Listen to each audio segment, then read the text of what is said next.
righty, good evening, ladies and gentlemen. This is Brock Beard from lastcar.info. Hopefully, I'm coming across okay. We are doing this on the road here at the hotel we're staying at this weekend for the coverage here at Rockingham, and we do have some very late breaking news. Let me know if there's any audio issues on your end here. We're just getting this set up here in the meantime. We do have late breaking news about the Xfinity race that just concluded today. The race winner looked to be Jesse Love, winning in a wild finish there to a absolutely tremendous weekend at Rockingham. But literally, as I was sitting here watching the loading screen here, and you'll notice it went kind of long here, literally right when I opened the Twitter to post the link, I found out about the double disqualification here. In the meantime, okay, good. We got good sound. Okay, good. So I'm glad. All right, great. It's the first time trying to do this remotely in probably about 5 years. So I think we picked a good one to do it for here. Yeah, my goodness. So it looked like it was going to be Jesse Love as your winner, and Justin Bonsignor was among the many drivers that wrecked out of today's race. However, both of them now since disqualified from the Xfinity Series race, which originally had your last place finisher as Catherine Legg, involved in a bit of a tangle there into turns 1 and 2 that destroyed the number 53 car for a second straight week. That was kind of interesting in its own right. We'll jump around a bit. It's going to be a little disorganized here, but we'll try to keep up with our usual programming here. I'm going to do some, I do have something very much for show and tell today, as well as we can do some trivia here later tonight. And gosh, got so much to cover here. So I won't be able to do the side-by-side screen. I don't have a second screen here, so we'll try to piece things together as best possible here. But when the leg accident happened, I was standing over at the end of pit road there by turn 4 and saw the replay playing out on one of the screens there, and it looked like it was going to be, it looked like a situation that reminded me of Dale Jr. and Shauna Robinson tangling back at Texas in 2002. And, again, that she was just getting lapped in the early stages of the race. Faster traffic was coming up there. But Joey Gase had a very different interpretation of it, and I made sure to post that as soon as he mentioned it there. That Legg was doing a good job just hanging in there, and then ended up getting run over by Sawalich there, and of course collected Casey Kane in the process and spoiled his run as well. So yeah, I mean, kind of a crazy situation there.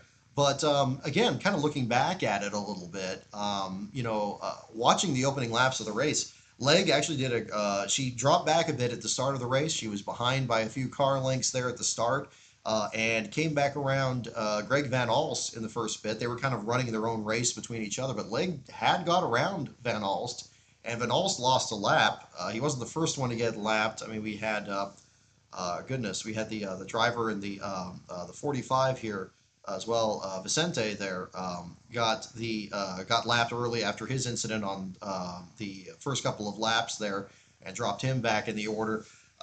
So Vicente Salas, excuse me, apologies there. So making his series debut, certainly a name we'll be used to saying much more as he gets more attempts there with Alpha Prime racing there.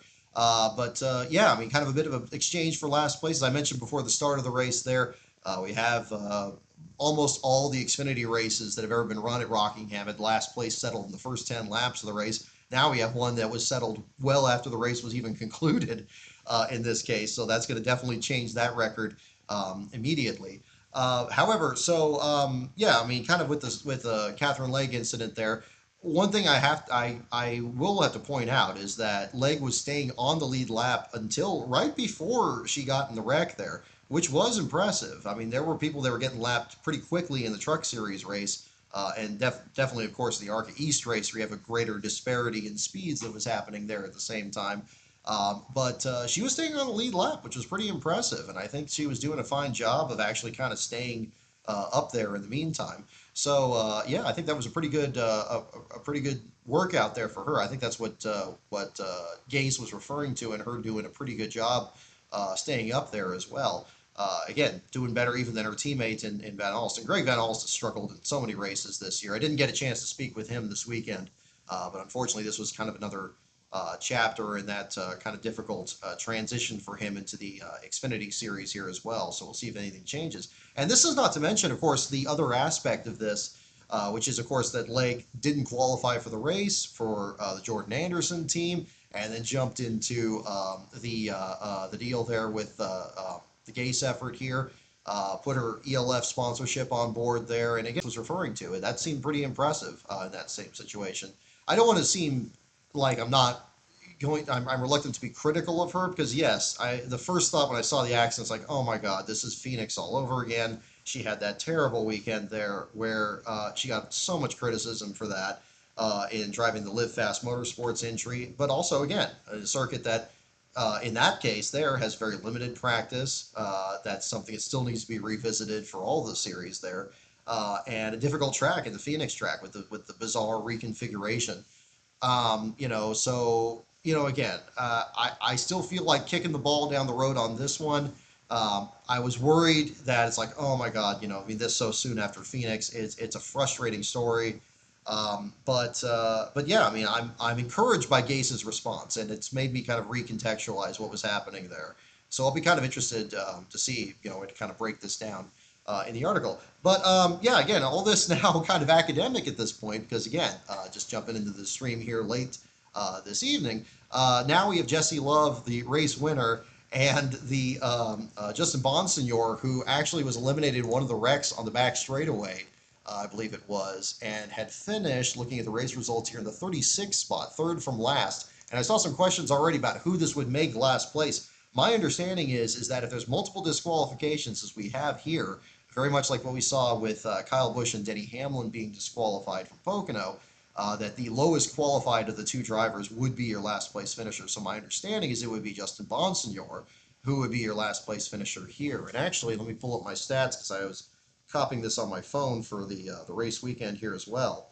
But I believe, let's see, when's the last time the 19 finished last in a Xfinity race at Rockingham? We have February 26, 1994 with Kirk Shelmerdine, who lost an engine after 5 laps. So that would be, so yes, it looks like it would be the 19 as well for that. So that would be the difference there. So yeah, I mean, I'll tell you what, kind of a crazy circumstance. I was already planning on coming on to the show here tonight just because it's, I think really in general, it's just been a tremendous weekend. Incredibly popular. It was an absolute privilege to be a part of the event out here this weekend, and just wonderful, wonderful experience out here. I can't overstate that. I want this to be predominantly a positive show here in general, because I do have so many positives from this race weekend as well. I met so many people that are in this area that are big fans of the website here as well, which is another reason I wanted to make sure that we did a stream out here. I brought my equipment with me out here. I actually have my reporter mic from the track plugged into this. That's why you kind of see that at the bottom of the screen here.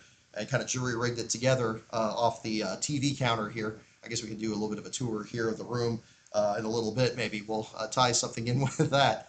But this was absolutely a tremendous, tremendous weekend. I think this went. I don't know how well this was conveyed on the TV broadcast. I haven't watched any of today's footage, and I just seen a little bit of clips from the Truck Series race. I understood that Carson Hocevar had a great weekend there as well. Another thing that I want to point out, and I'm going to do a tweet about this a bit later as well. I also want to do this stream because I didn't get a chance to meet with. I understand there were a number of people that wanted to meet up there at the track. Unfortunately, it didn't work out for everybody there. So my thinking is I'm actually going to be staying out here in the Charlotte area between now and next Wednesday before we travel to Talladega on Thursday and then cover the action there Friday through Sunday. So my thinking was setting up something in the area. We're in the kind of the Rockingham area. I don't want to give specific details here. As you see, I changed the live graphic in the corner here as well. But yeah, I am still staying around the Rockingham area. I have some sites that I'm planning on seeing here, but I was thinking maybe kind of just, I could say, pick a day, maybe, not tomorrow, because of course it's Easter, and that's another reason I'm doing the stream tonight. I want to make sure to leave that day open there. Yeah, if there's anybody that wants to meet up that didn't get a chance to meet up at the track and you're still out here in this area, maybe kind of I'll just say like, hey, I'm going to have dinner, Last Bro and myself are going to have dinner at this place at this time. If you want to hang out or meet up or something like that, still take that opportunity, because that was a big reason I wanted to do this trip first, was to be able to kind of spend some more time out here. And yes, I'm planning on visiting Mooresville. I'm planning on going back to visit Sanford as well.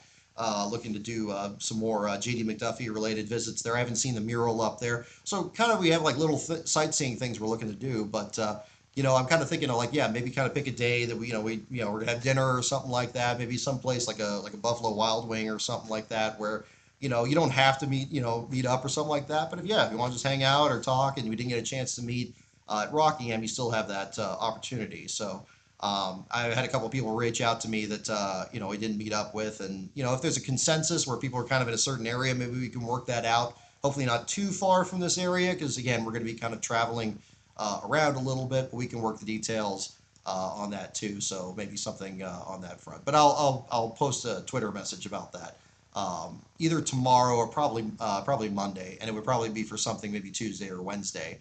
Again, for those of you that are in the area. I did meet a number of you out here. I'm already seeing some comments here as well. I see the individual that picked up the piece of debris there. That's your picture there from the Catherine Legg accident there. So you got the fender off that car. So that's really exciting. I see you in here in the chat. I met, my goodness, I lost track of how many people I did meet here this weekend, which was wonderful. Harris Liu.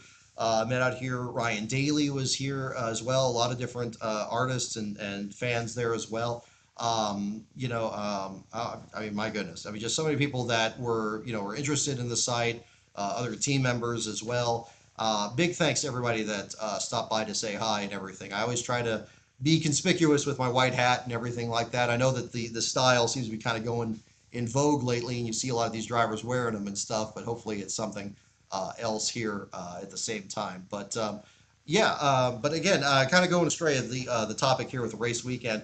Um, Again, I think the biggest thing, and I mentioned this in my tweet earlier this evening, when I can't believe that Fox and the CW didn't have this broadcast live, that they didn't have a group in the booth actually at the track, especially when it's in the Charlotte area and they can come out here. I think that's absolutely absurd. And that's the thing. Lastbro and myself, we drove out here. I guess we could go ahead and jump into that. I guess again, I'm hopping around. I apologize if this is a bit more disorganized than our usual post race show here, but we'll play it by ear here, folks. I'm still hopped up here a bit, but gosh, we left 6:30 a.m. on Monday from out in the Sacramento area, and we traveled over the mountains, then down to Las Vegas, and that's when part one of the Cartoon Network video premiered. I got to talk about that too. My goodness, we had a big week on that. Thank you so much, everyone that's checked out the video. If you were in the premieres this week or have watched it since then, I was talking paint schemes with so many people here this weekend, and starting to get submissions in there for the contest there as well. So we've had a lot going on that end. Just a tremendous time with that there too. So thank you for your support on that at the same time. Looking at the we got out there. We went through, what was it? We stayed in New Mexico. What was it? Was it Arizona? Hang on. I'm trying to remember from that. So we started in California. I know we stayed in Arkansas one night. I think it was New Mexico, then it was Arkansas, and then we went the rest of the distance. And we made it out to North Carolina by midway through Thursday. So yes, there was Monday, Tuesday, Wednesday. We went through, okay. So, I mean, I haven't memorized all the pictures there on there, but it was a long slog. It was probably about between I guess we did 800 or 900 miles or something like that. It was about 9 hours of driving, at least, I'd say, each of the days. We probably slept maybe 4 or 5 hours each night coming out here. And I gotta be honest, I was doing both the last 2 nights here after the track activity. I was kind of starting on the articles for this week and made some stops along the way. I hope you guys enjoyed the pictures there.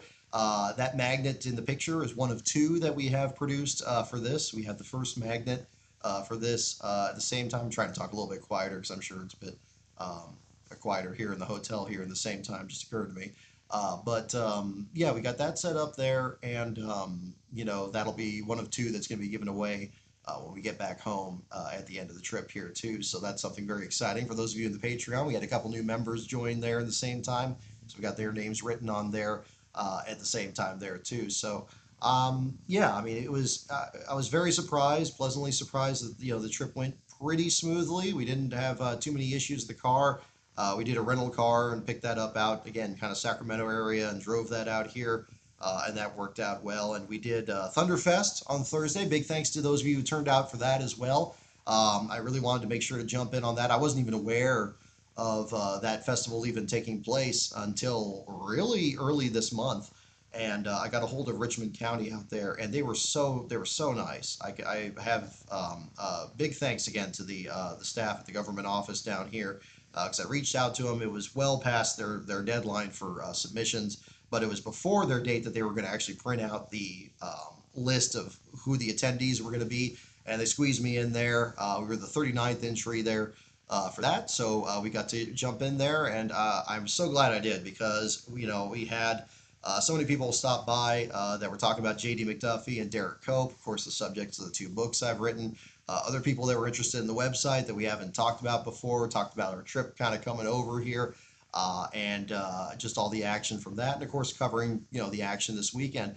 One thing that kind of intrigued me about that, there were so many people that came up to me and talked about the Rockingham dirt track that used to be out there. I believe it's like a Dollar General now, nearby the place that we had. We had it. The Thunderfest was in downtown Rockingham, and they had kind of a ring road in the middle of town. It's kind of like it's almost like, it kind of reminded me of like the down like the park in Springfield in The Simpsons or something like that, where you have kind of a perfectly set up to have like trailers and tables and stuff set up there. So it had a wonderful atmosphere. And big thanks to everybody that put that on, and the officers that were keeping everything keeping everything orderly down there. I think it went pretty smoothly from what I could see.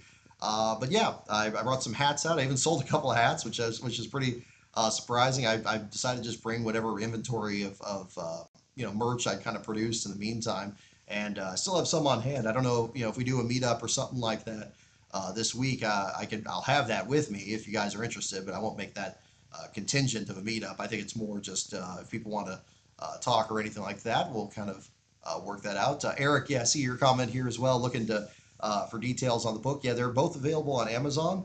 If you prefer them in paperback or in ebook or audiobook, they're all available on Amazon. Best place to find the links, though, is if you go to my website, lastcar.info.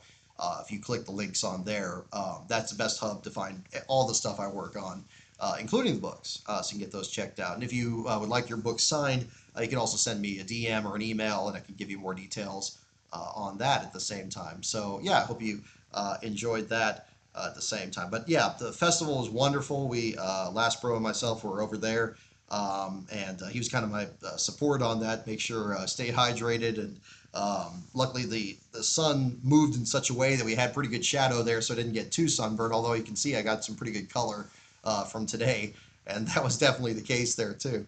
But it did get a bit warm there during today's race, but it was again just beautiful weather through this weekend. But I think the great thing with Thunderfest is, and I heard people mention that it sounded like very much a throwback to kind of like earlier races back in an era where they would have fairs. Like Watkins Glen had that. That came up actually in the JD research, that they had a day dedicated to Morgan Shepherd, for example, and they had him out there for autograph session and everything. So that was really popular. But yeah, no, I think that was it went really well. But there was so much excitement. I think that really set the tone for the entire weekend.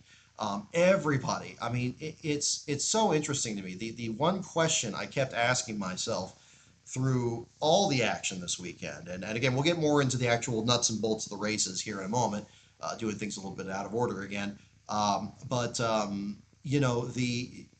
everyone was this entire region has just been waiting for this race, and you always hear it's like, oh well, this region's oversaturated, and we had so many races in a short area, and then it's okay, it's this and it's that, and yeah, I'd kind of gone with that explanation as to why it's not there, why it hadn't been on the schedule for so long, and it's like, look, and we heard the same similar issues with North Wilkesboro, of course, which has since gone back on the schedule there too. But this community really missed this race. I can't overstate that. That was very, very clear from everybody I spoke with. And it wasn't just like, oh, this would be kind of a nice thing to see because we're doing A, B, and C. This is a region where it's the area around the track is very, very underdeveloped. Now racetracks are usually in very remote areas. Sears Point even is, even though it's, you would say it's near San Francisco. It's near San Francisco in kind of the same way that Watkins Glen is near New York City, which is like not at all really true. It's just a whole other region in the state out there. For those of you who haven't visited, I'm sure for those of you who are, I'm sure I'm not saying anything too revolutionary out here. But again, wonderful people, and very very supportive of anything that comes to their town. And I was talking with one person actually in the parking lot just the other day that was talking about how Highway 1 in that region, you can basically follow that either direction. You can just find whatever else is in the area. And there's some areas that are more developed, but it's still kind of a remote area where the racetrack itself is. The racetrack is very much the heart of Richmond County out there. And, the town that's nearby is very much a small town with, very, very very laid back kind of atmosphere, kind of like Darlington to a sense, but almost even more so. And I'm sure, and there's people that have missed the race coming out here, and this was not a small thing. Yes, it didn't have the Cup Series out here, but it had the Xfinity and the Truck Series out here. It had NASCAR returning. It had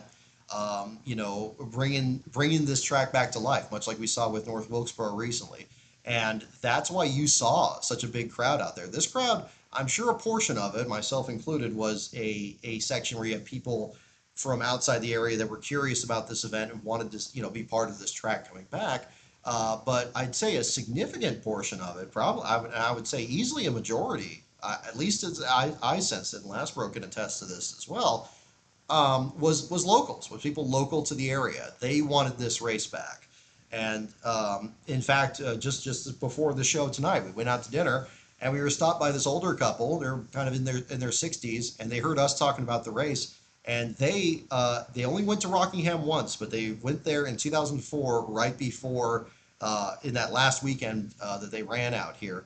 And they remembered, as my brother found in particular, that when you sit up in the stands, there's this mix of sand and rubber. It's the sand hills. Literally, it's not a euphemism at all. I mean, for those of you who have not been in this area, you walk around in the grass out there, and there's sand mixed in there like you're at the beach, and the track is there's like mounds of it that's set into the track. The track's not set into the ground; it's kind of built up around it, and I think that's really kind of leached into the pavement itself. So when the cars are whistling around the track, you'll get this mix of sand and rubber that blasts up there, and it just kind of sticks to you.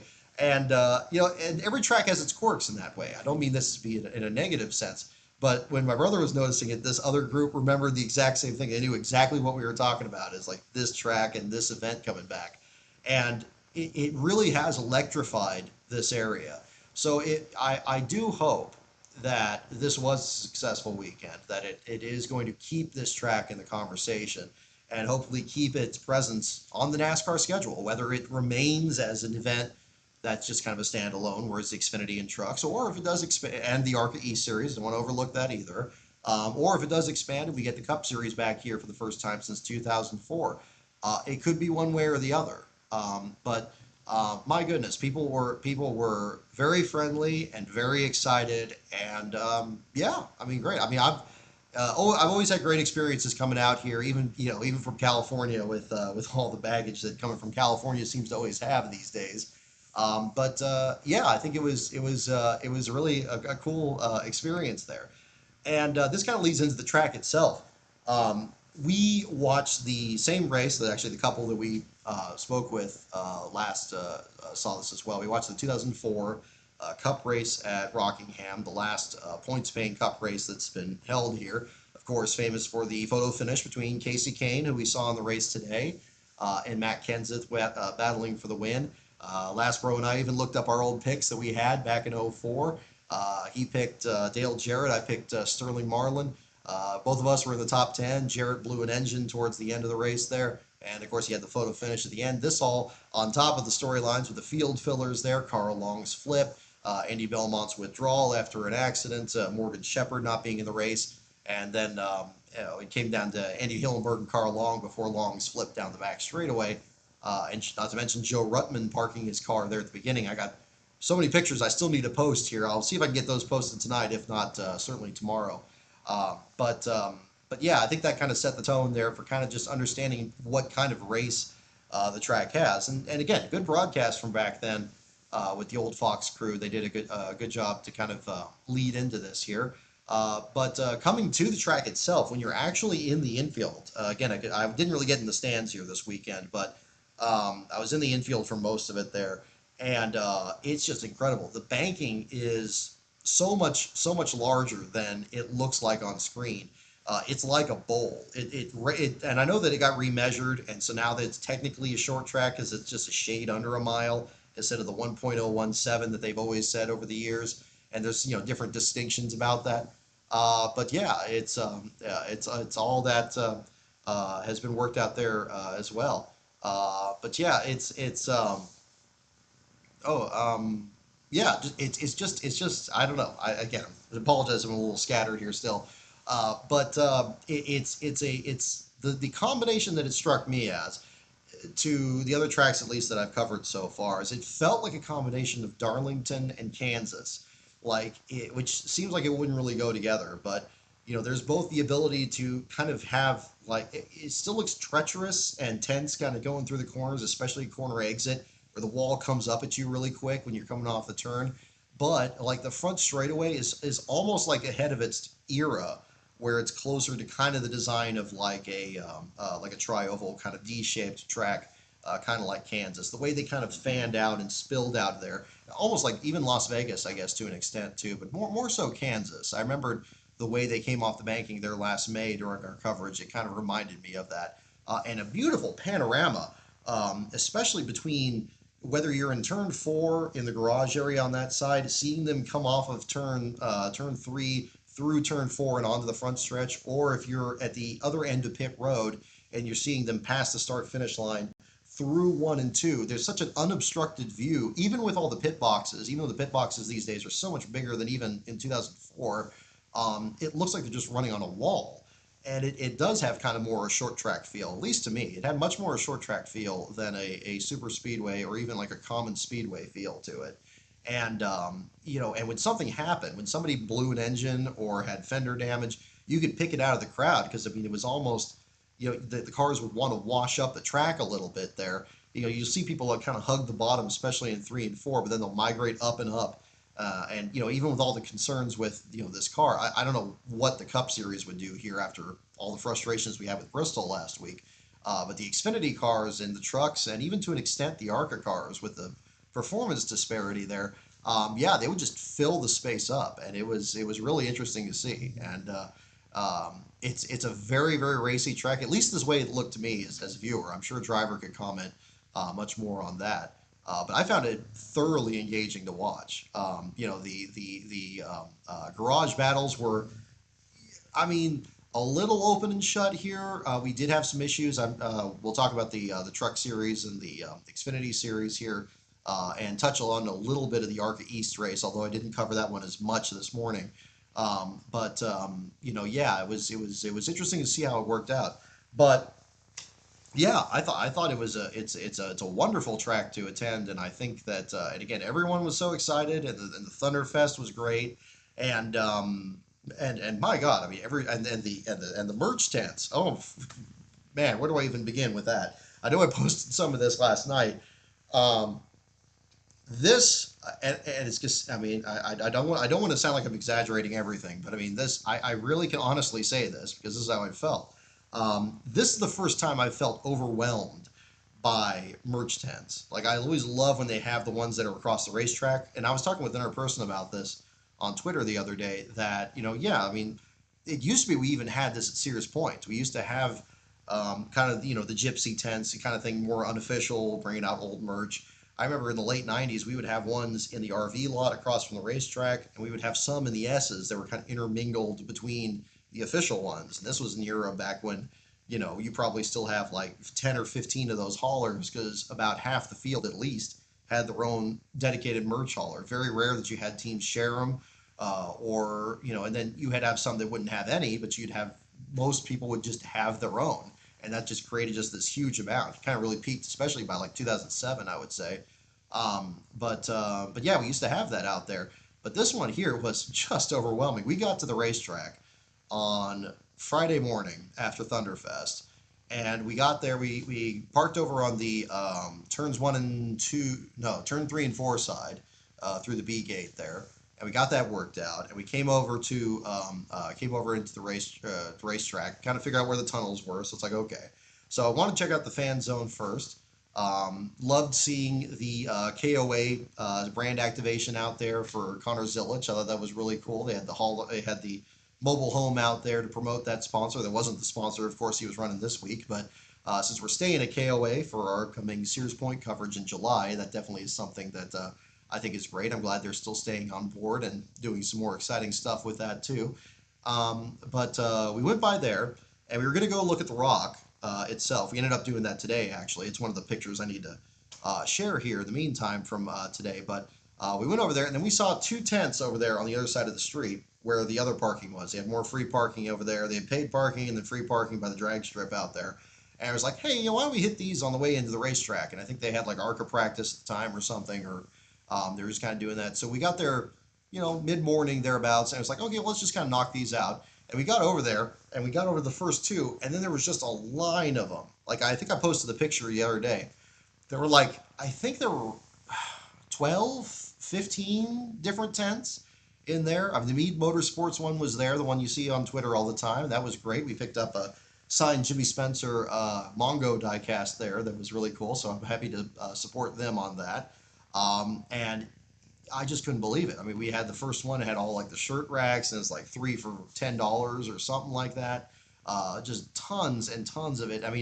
You know, I'm always used to like, we went to Darlington and like for throwback weekend, and maybe there'd be like one at a gas station, or we went to Phoenix and the Circle K that's like a few miles from the racetrack that you pull off there'd be maybe four or five kind of in a row, and it's like, yeah, you can kind of knock that out and maybe I don't know, spend an hour if you really want to look through there, maybe, if that.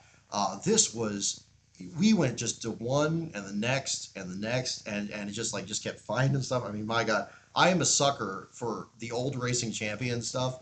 And now, I guess it was so overproduced in that era, or there's just so much of it out there. And I get asked all the times, like, do I buy like custom die casts and stuff? I do sometimes, but not really. I always like, and I was explaining this last pro the other day, you know, I've always been a big fan of the way Racing Champions, these other companies make the die cast, because I want to see the artistic interpretation of the paint scheme. And the ones you go way back in the day, you can watch those and you'll see those and you'll think like, oh well, this doesn't look like Ken Schrader's car. This doesn't look like Richard Petty's or something like that. I've never really minded that too much because again, I always like the artistic interpretation. I remember seeing having a list of the new paint schemes that come out each year. I was like, oh, I wonder how this is going to look in 64th scale or something. Sometimes the colors would be brighter, the number font would be different, or it would be like a beer sponsor and they wouldn't have the sponsor on there. I always thought that was great. I thought that was really, I always think that was fun. And I still feel that today. And this was an era when so many of those were made that, I'm not one, my approach isn't really to, I don't really feel like collecting all of them. It's like, do I have this or not? I kind of really look at it like, do I just like the interpretation of it? Do I like kind of the way it looks? And I've always tended more to cup stuff. I don't really do bush and truck that much because I didn't really watch bush and trucks that much growing up. I kind of revolved my schedule around cup races. But yeah, I went through there and I posted the picture the other night, and we found a couple other things today. It was just incredible. We went through by the third one of them. We had to get a box. We couldn't do bags. Like that was the way it went. Like the picture I showed on there, it was one of the boxes they used to unload the stuff for that. That's how much stuff we were finding there. And yeah, they gave you great prices, and they had really interesting stuff and things you wouldn't find in California. Some other stuff. It's like a '96 Craven from Racing Champions, and I picked it up because from Racing Champions, and I picked it up because I was like, okay, that's interesting. I had a '95 one with the black windows, and this one had the clear windows and stuff there, and I was like, oh, that's kind of neat how they had that year. So I picked that up there, and that's usually the way it is. Usually you'll find like one or two things, maybe. Most places you won't. People collect different things, kind of where I come from and everything. And but then you come out here, and yeah, we needed a box by like the third one, and then by the time we got to like the fifth or sixth one, I actually felt overwhelmed. Like it was just like I can't go through all this stuff. It's just there was some people would have tubs of like just trading cards and like keychains and koozies. Koozies must cost like nothing to make because everybody had like crates of them, like in the packaging that they got them from the from the company or something. It was just absolutely nuts. Like, and I posted pictures of it on online there if you're curious what we found there at the same time. And also, actually, I found this just this evening, and this actually kind of ties. This will be our first show and tell segment here. I found this trading card here for Diamond Ridge Motorsports, and look at that. He's got Steve Grissom in there for his 1994 rookie campaign, and tying into the Cartoon Network Wacky Racing deal. They had this in a $1 bin, and yeah, it's bin up and everything, but look how cool this is. Isn't this hip? You got like all this set up here, and it's got all the details and everything. And these are the kind of things that are great. It's got a little quote on here. This is the opportunity I've always wanted, notes Grissom. Diamond Ridge Motorsports has made my dream come true. And see, there you go. So I mean, just little things like this. And I was like, yeah, man. Like, and you got people that'll, see that or not see it or look for something else. But yeah, I mean, and this is just to start things off. And we haven't visited Mooresville yet. I get a lot of questions if we're going to check out booth 34. We are. That is the plan. We haven't checked out what was it? Is that Racing Warehouse that has the sheet metal there? We're going to check that out. I've been invited to a couple of team shops. We're going to hope to view those as well. So we'll have some more content if you check out my Twitter feed at Lasker on Brock. We're going to kind of take tomorrow off and kind of catch up on the articles, and of course it's Easter weekend here too. So again, happy Easter for those of you. I'm sure a lot of people are probably watching this. Oh gosh, we got 50 people here in the middle of the night. Okay, goodness. I didn't think we get this many viewers. Thank you so much.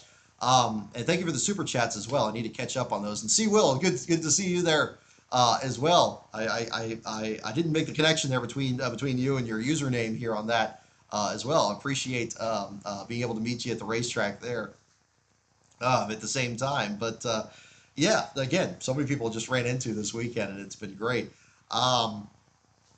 Yeah, gosh, where was I saying? Oh yes, the merch tent. So just crazy. Um, Unbelievable amount of stuff, and everybody's was slightly different. You didn't. There were some things you would see that would be the same from one to the next, but some things would just be completely different, and that just made it so exciting. So, and I haven't seen that probably since we went to Bristol in 2007. I remember there were some across the street from the racetrack, and they had tons of trailers. They had a Ginn Racing one. That last bro was a big Sterling Marlin fan, and Marlin had just been released by the team that around that time. We were there in August, and Marlin was driving for Furniture Row at the time, and they were like, just unloading his merch there for 75% off because the Bobby Ginn deal was collapsing. And that was the peak. That was like you had an absolute traffic jam of driver haulers, and maybe like 3 or 4 merch tents across the street. And now all that stuff has kind of gone over there. And now I guess here you have just a crazy amount of that. So I know I'm talking too much about this, but yeah, it was crazy. It was actually, I've never been that overwhelmed by NASCAR merch. Not at Bristol in '07, not at Throwback Weekend, even though we've done that twice. Not ever, not ever. So, and this isn't our first time in North Carolina, because we came out and did the Hall of Fame a couple of years ago.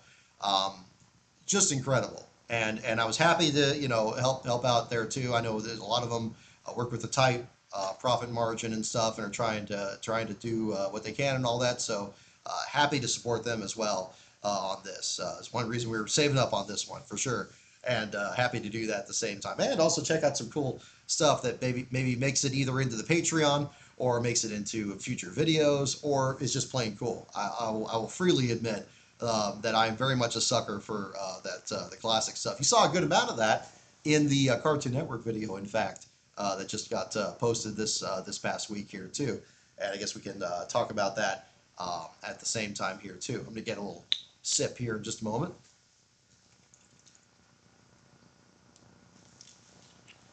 All right. Oh, goodness. So crazy. Oh my gosh, I got to catch up with these super chats too. Okay, thank you so much for the super chats. Oh my goodness, thank you so much, folks. I really do appreciate it. I want to catch up on these here, maybe closer to our trivia segment here.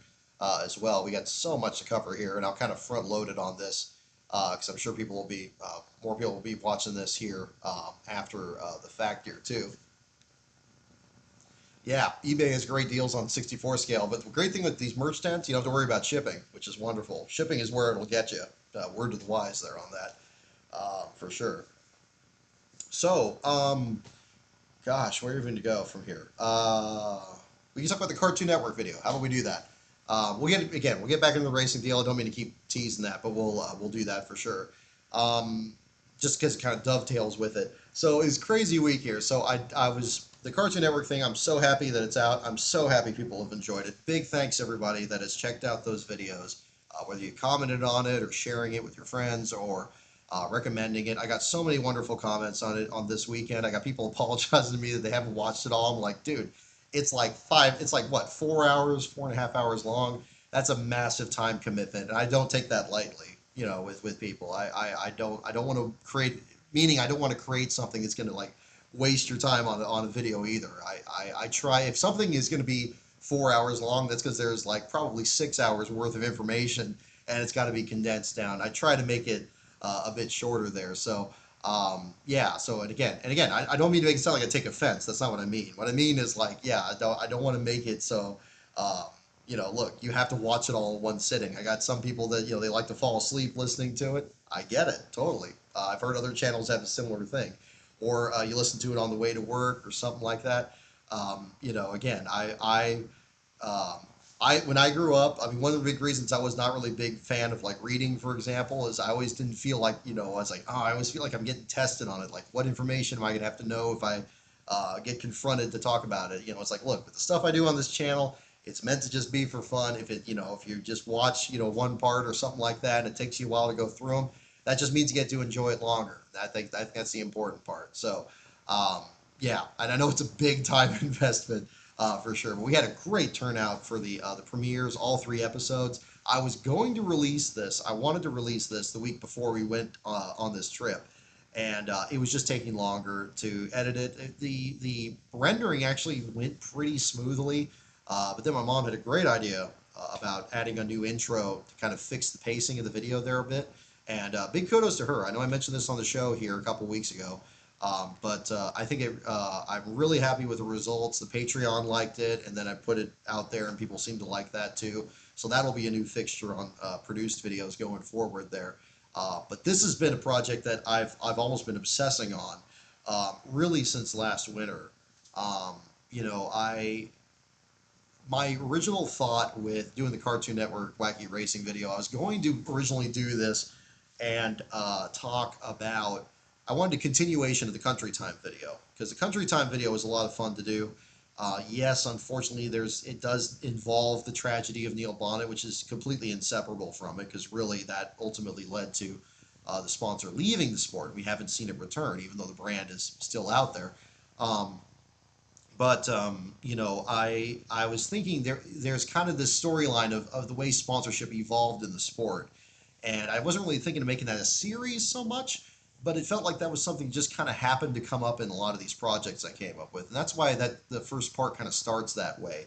Um, to talk about Country Time Lemonade, and it's kind of part of that movement of like Tide detergent and Folgers coffee, and then other brands that, yeah, you had commercial products that weren't beer and tobacco. You had the Coca-Cola car, you had things of that nature there.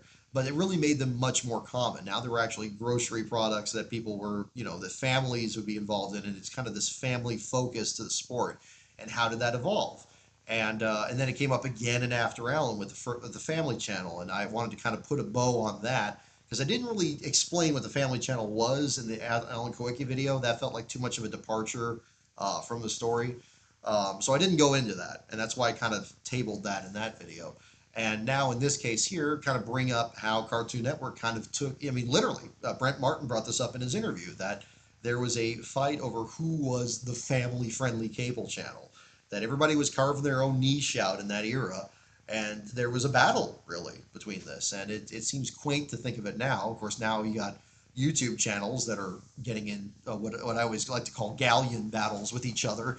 This channel said this and this channel did that, and this guy and that guy, and the cable channels were the same way. They did their own petty squabbles there at the same time. So that's just kind of part of what all that was. But yeah, it was kind of fun going into the history of Cartoon Network and the Brent Martin story.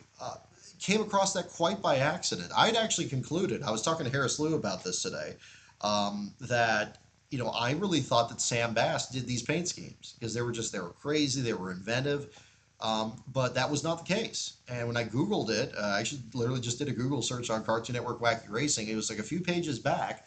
Brent Martin's Martin Design Studios came up, and he had a whole page, the page that's shown in the video, of what he did with the Goggles Paisano paint scheme and the Fred Flintstone deal, and how that came together. And it was just a really, really incredible turn of events. And I reached out to him, and when I talked to him, he asked me how I knew who he was. And I'm like, dude, it's like your website. You got this information here. I'd love to learn more about it. And he made it sound like nobody else had really talked to him about it. So then he started sharing these pictures, these drawings. I'm like, oh my God. So now what was going to be maybe a one-part video was going to be at least two. And then adding the video footage in that I collected over the winter, that just bumped it up even more. And then it became three parts. And I'm like, okay, well, now I have to kind of table everything in the meantime. And luckily, the off season really helped me close the gap. I think by the time the clash happened, I had already finished the script and recorded it, but I needed to edit out the outtakes and and I had separated the video clips out. I'd done that, but I needed to splice it all together. And that's basically what I've been doing since the season started, and kind of squeezing that in between. But well worth it. Well worth it. I really enjoyed putting it together. I'd interviewed Jerry Nadeau over the winter. I interviewed Jeff Green as well. I actually talked to Green during my lunch break at work. Great interviews, and big thanks to both of them. Big thanks to Brent Martin for sharing his story, and to Scott Savatek, who you met in part two, who has still a tremendous collection of Cartoon Network Wacky Racing memorabilia, including a one-to-one replica he's making out of a show car, as I discussed in that. The work on that is still continuing as well. So yeah, definitely big thanks to everybody for checking out those videos there in the meantime. But yeah, I really enjoyed putting that together, and I was shooting for releasing it earlier, but then I was thinking, okay, well, if I do that, I have to set a good time for it, and if I do that, maybe I'm gonna have to leave work at a different time. But then it occurred to me, I think it was during one of my streams here, I said, like, look, if I just release it during the if I just release it on the actual trip, then we can actually just set it in advance, and then do the commentary, have Last Pro take over while driving for a bit, and then I'll kind of do the commentary and review the moderate the chat and stuff, and that worked out great. It was interesting. Part one, what was that? Oh gosh, so I got to get in this too. Wow, we had so much has happened. So it might actually be kind of a longer show. So if it's getting too late for you, don't worry. You can check out and again watch the rest of this later. I totally get it. I'm already seeing some people mention this in the chat, so totally get it. Yeah, it might be a long show tonight, folks. So if you want to stay up, that's fine. If you're tapping out, I totally get it. But yeah, so we did part one released when we were in Vegas. Part two released when we were in, oh gosh. Oh, where was it? I think we were in Oklahoma City, I want to say. Oh gosh, where was it? I have it bookmarked somewhere. I think we were like, yeah, it was okay. It was 3 days. Yeah. One was in Vegas. I know that for sure. That was the first one. So we made pretty good progress on the first day. From we got over the mountain and then back down there. Then I think we had another one that was Oklahoma City, and then maybe another one that was in like Tennessee or something. And that's kind of how it shook out. Yeah, because we visited the Casey Jones Museum. That was about the only stop we did on the road trip out here, which was great. That was always fun. We always love railroad stuff, so we always like checking that out on this. Both of us really grew up big Thomas Tank Engine fans. So that's always a big part of it too. You're at work till 5, and so talk away, Eric. All right, right on. I'm glad we can get some. We got some night shifters in here too. I used to do night shift too, so this is kind of the deal here too. We're getting more or less adjusted to the Eastern time zone here at this time. I guess it is now Easter, so again, happy Easter for those of you who celebrate now that it's past midnight here. Okay, well, let's see. Okay, we had the three parts come out this week. Yeah, again, uh, big thanks to Brian Hallman for his pictures that he contributed as well. Vincent Delforge provided the great pictures from the Winston West race there as well, which Jerry was very proud of. Jerry gave a great interview about that story. It seemed like that was a popular part of the video there, and that was a story I'd forgotten about because I still can't find footage of that race. I wanted to include that in the video there, so I'm still on the hunt for that. I know some West Series races are getting posted, and NASCAR Classics is kind of expanding it too. So hopefully that'll be another way that could be worked out there at the same time. But thank you again, everyone that was checking out the video there for that at the same time. So I've kind of thoroughly buried the racing discussion. I do apologize for those of you watching this maybe after the fact here. We can get into the races themselves here. How about we intersperse that in a little bit more? So again, big thanks to those of you checking out my Twitter feed this weekend. One drawback with Rockingham, kind of similar to what we had at Mo Sport. Well, not Mo Sport so much, but definitely Fontana. Really unfortunate. I mean, it's a remote area. Reception was a little tricky. Text tweets were pretty much what I could send out there most of the time, and then there was times where we would just kind of get locked up. And it sounded like everybody was having that issue at the same time. As I mentioned in the post earlier, I did not have a media credential for this weekend. Now, again, understand to provide proper context to this, they do have a very, very small media center here at the track, and I was told about that. And they had to make some tough decisions on that, and I respect that. There's no issue with that. The issue I did have, however, was they said there were other parameters that my site didn't fill in terms of its breadth, in terms of like what its size of readership was, or things of that nature. They had a whole list of them, and they didn't say which ones actually applied to my site. It sounded like they were things that just kind of sent to everybody's rejection on that.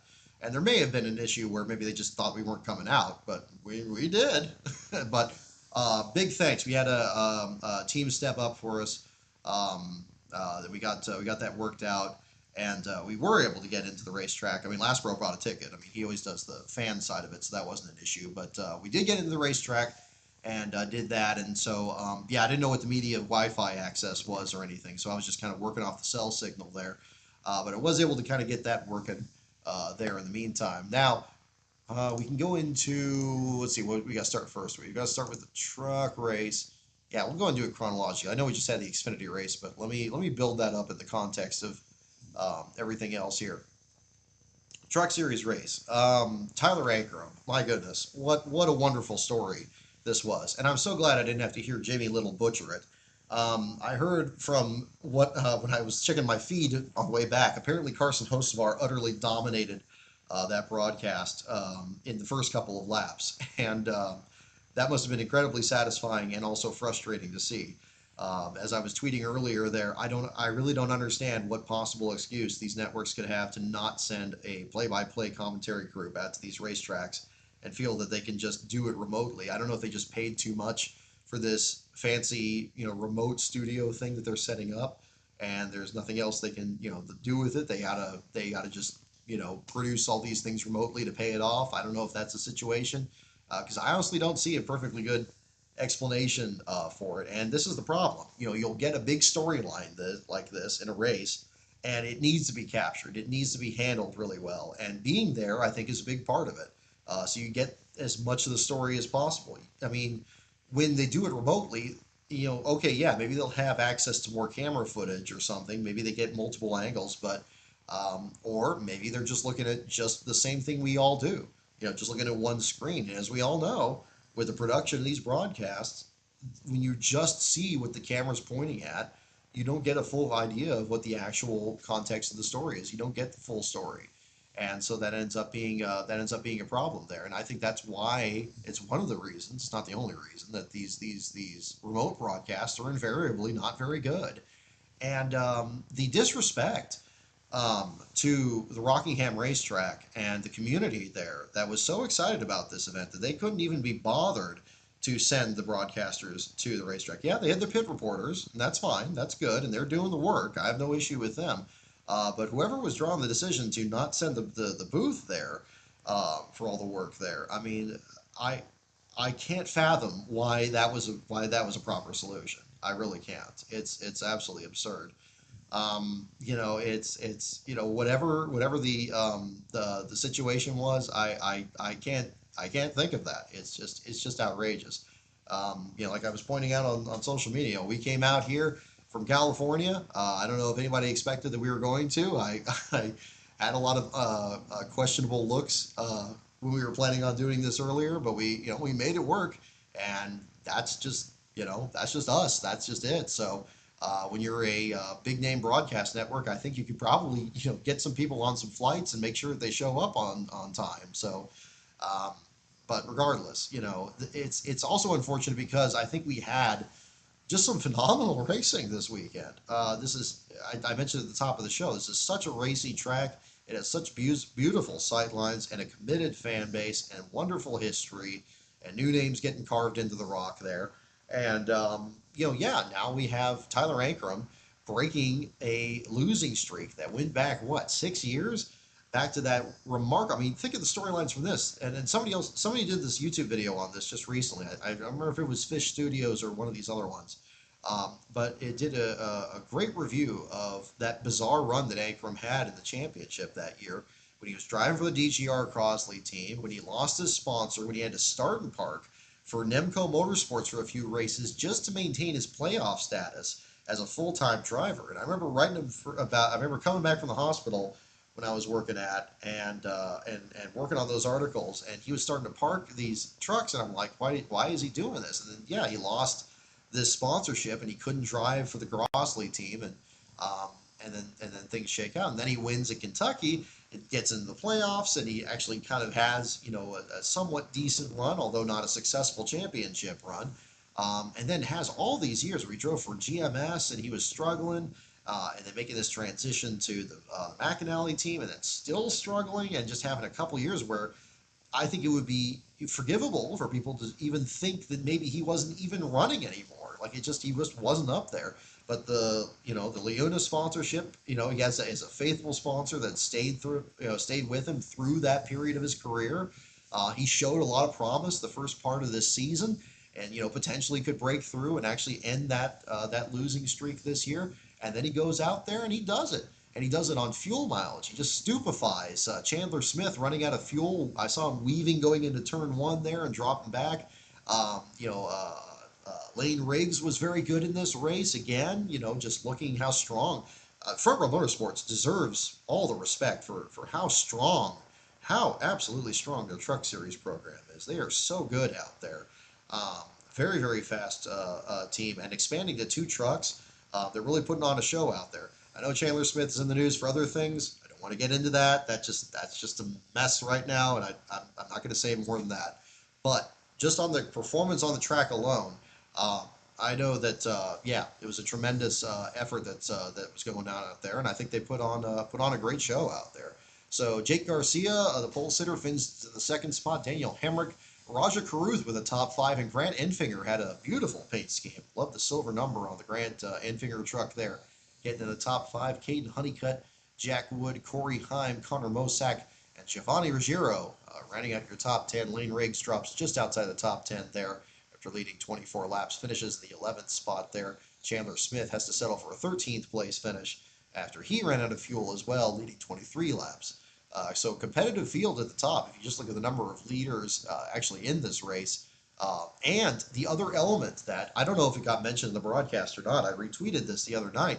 You look at the replay of the biggest accident that we had in this race, a brutal wreck, much like with Las Vegas with the Bubba Wallace and Kyle Larson wreck that happened a couple of years ago. I was standing at the entrance of pit road when this happened, and I didn't see the wreck start, but I heard it, and all of a sudden you just have just trucks just like sliding down the track. I thought the whole field had wrecked because they just kicked up so much dirt from the infield there, and there's this big cloud that was coming by. I saw Friesen involved, and at least like two other trucks, and I didn't know how many people were in it. But Tyler Ankrum was right on the edge of being involved in this. He was in the replay that was shown. I'd show it on here if I had my second screen with me here. But you can pull it up there in the replay. Right at the very beginning of the clip, Ankrum is right behind, I believe it's Matt Mills' truck, is Matt Mills or Taylor Gray, the other ones that were involved in the wreck there. But both of them in front of him get involved, and Ankrum just rips the wheel to the right and somehow just and maintains control, doesn't spin himself out, and gets just the right amount away to not only escape the wreck, but escape it without any damage from any clear contact. If he just reacted like a split second later, he would have been in that wreck, and that would have been the end of the story. He would have had 4 trucks in that wreck instead of 3. Just outstanding. Ankrum drove a hell of a race out there, and winning and breaking that losing streak. That should be a massive story, and there's so much to work with. And from what I'm hearing, I haven't heard the full broadcast or the full highlights yet, but it sounds like that wasn't handled very well.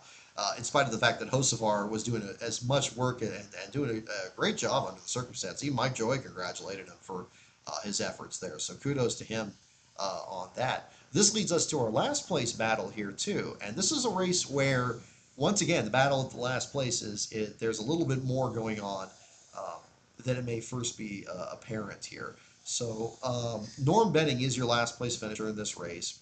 He was flagged off the track for running too slow, finished in the 35th spot. Justin S. Carroll also out here at the same time. A few laps later, 34 laps complete. So 2 drivers parked for too slow. Now, if you look at the race results, you just think, okay, well, 17 laps on the track. He wasn't running very fast, was flagged off, and that was it. It's kind of not really the full story there. And I actually did get a chance to talk to Norm during this sequence here, and he was having issues with, I believe it was a shock issue that came up. He mentioned it before the race as well, that the truck was bottoming out kind of hard, and that was slowing him up. And he also talked about Bristol last week, where he was having the radio issues. He said that water got in the radio and shorted out his system, and there was a similar issue that was expressed by other teams. We heard this with Luke Fenhouse at Thorsport. We heard this with NASCAR, where they were confirming their drivers falling out of the race. Last row snoring in the background, so he apologies for that. But yeah, it's it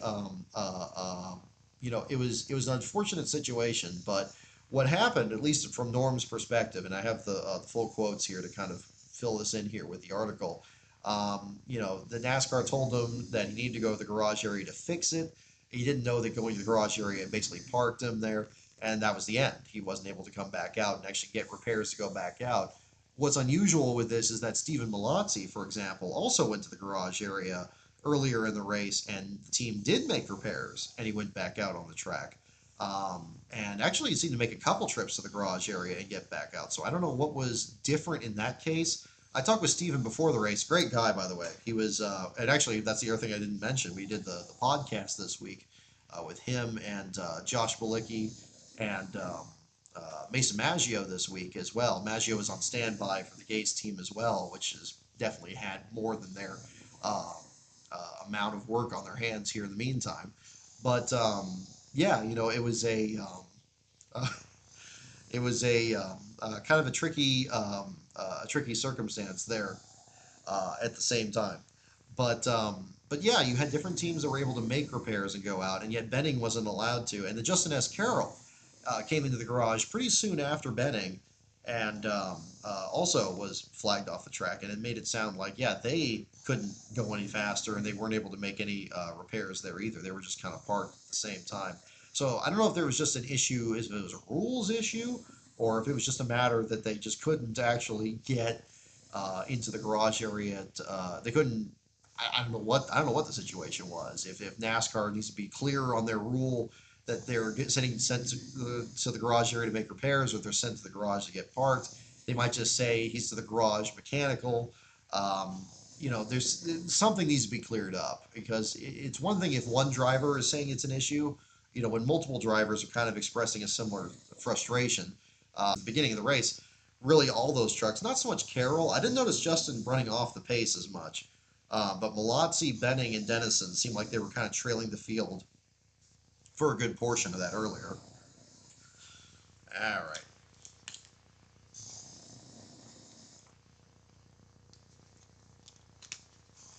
So the siren sounds of the evening. Okay. Let's see here. So, I do apologize for doing the show so late here. This is perfect reason why it's not such a good idea. but I didn't want to do the show on Easter. I felt kind of off about doing that. It's time, if you celebrate, it's a good time to spend with the family, and if you don't, it's probably still a good time to recover kind of from all the racing this weekend here. Let's see. Looking at the back here. Okay. So yeah, so kind of a weird situation here with these drivers getting pulled off the track, and I don't know where the inconsistency is, but it seems like there's some issue with that. At least on Norm's end, this radio, he had a brand new radio system set up after the Bristol situation, and so that look, I'm glad that worked out for him, but unfortunately, again, still issues with pace, and it did sound like it was an issue they had in qualifying there as well. But yeah, that's kind of the story there. I'll have the quotes there for that when I get the Truck Series article finished, and that'll break that down a little bit more in depth. But Malazzi ends up in 33rd with a suspension issue. Ultimately, Ben Rhodes in 32nd, and Ty Majeski in a hard crash on the outside wall there. This was kind of an interesting deal, and kind of another aspect of this Rockingham track. I was reminded a little bit of when we covered Fontana a couple of years ago. After COVID, and they returned to the racetrack there. Not the year they closed, but kind of the year before that, where they had the next gen car out there for the first time. You definitely saw symptoms of this racetrack being reawakened in a sense. I know Stapleton 42 had the video recently on his channel where he was visiting the track, and there were like wasps' nests and um, in different buildings, and like overgrowth and every kind of other thing from the track just not being used, just kind of sitting derelict. But the track was very much there were still signs of that, I think, a little bit here this weekend. Obviously, the track still doesn't have lights, so there was an issue and concerns even during the truck race with the wrecks that were happening and how many cautions we were having, and starting the race so late in the day because they jammed all the practice sessions into it. They basically had 3 days of events to try to cram it into 2 days, and I get that, with that. But I mean, it did have its share of logistical challenges there. Um, but what we had though was there's still some things that they cleaned up, but still felt kind of old. And for me personally, I think that's kind of interesting. The backstretch, for example, where the ARCA teams were parked, they had this very old overhang, kind of similar to Darlington's garages, kind of like a tin roof thing. And the girders there were kind of specked with kind of looked like rust or something on there. Had these old wooden benches on the side. That stuff's probably been there. I don't know how long. Maybe back to the track's early days back in the '60s. Kind of had that feel to it. The ARCA garage was really interesting because it had such an old school feel to it. And we've had something similar to that at Sears Point, where they put the pit crews on the drag strip in front of the racetrack, and it's in a very unusual spot where they have to just kind of settle for a space that's maybe not the best place to put pits, but it's the only place that they can fit them and coordinate things properly there. Watching this at the exact same time, yeah, it was really interesting. It looked like one of these like old back in the day photos. I'm gonna post these later here, but you'll see like just like how old like the wood looks and everything. And there are other elements of this too. Like there's some, again, the small media center, understandable situation there. Maybe some of the garages look a bit older. You got the old Victory Lane. Took some pictures out there. That was actually next to the Truck Series garage. The new Victory Lane's like out on the front straightaway. Um, that was very much a part of that too. But this is, again, I found it intriguing. I think it's kind of interesting. I wasn't there for the Wilkesboro reopening, but I imagine it probably had some elements like that where it looked like it was, you know, um, not that that same aspect to it there. So I don't know if how much of that's going to get either modified or replaced or just repainted or anything like that. But I remember that back in Fontana because like even like the cafeteria, like a lot of stuff in that main building that's actually still kind of there from the reconstruction that's happening around that area. It still wasn't like fully reactivated in that sense. And some places in that track kind of felt that way. The backstretch garage, I think, certainly did. It's like there were spaces for like a lot of the big teams on one end of pit road, and then like there were like a lot of the smaller teams were just kind of parked in the dirt, literally, like right off of the exit of turn two, there was just kind of an open patch of just unpaved area, and that's kind of where a lot of the teams that parked early um, were out in that area. I'm kind of hopping around here back to the ARCA East race here, but mentioning these as well. London McKenzie, technically your last place finisher, although our Ben Schneider does not really count, did not start as kind of a last place finisher. And I get that with it being so constant here. Unfortunately, there were some pretty brutal practice accidents through a number of small teams here this weekend. His wing among those there, but wasn't able to start the race in that particular car there. In fact, his teammate, I don't know if it's his, I don't know, actually I don't know if it's his teammate. It kind of looked like a similar number font there, but Caleb Costner there, the 39, seemed to have a lot of issues coming up to speed at the initial start there too. Brad Smith, I know, usually comes up in the conversation there about it being a team that usually parks in the early laps of a race. But I was talking with the team there, and again, big thanks to them. They were really great in sharing their story on that. But Brad wasn't really planning on actually parking in that race, but he had to. He only had about 16 laps in the race, came in and out of the pits about a couple of times. Apparently, they had an issue with the fire extinguisher, that it had, there was a leak with that, and then it didn't comply, and that came up really late in the event. And on top of that, they had an electrical issue, something with the battery or the ignition that was failing.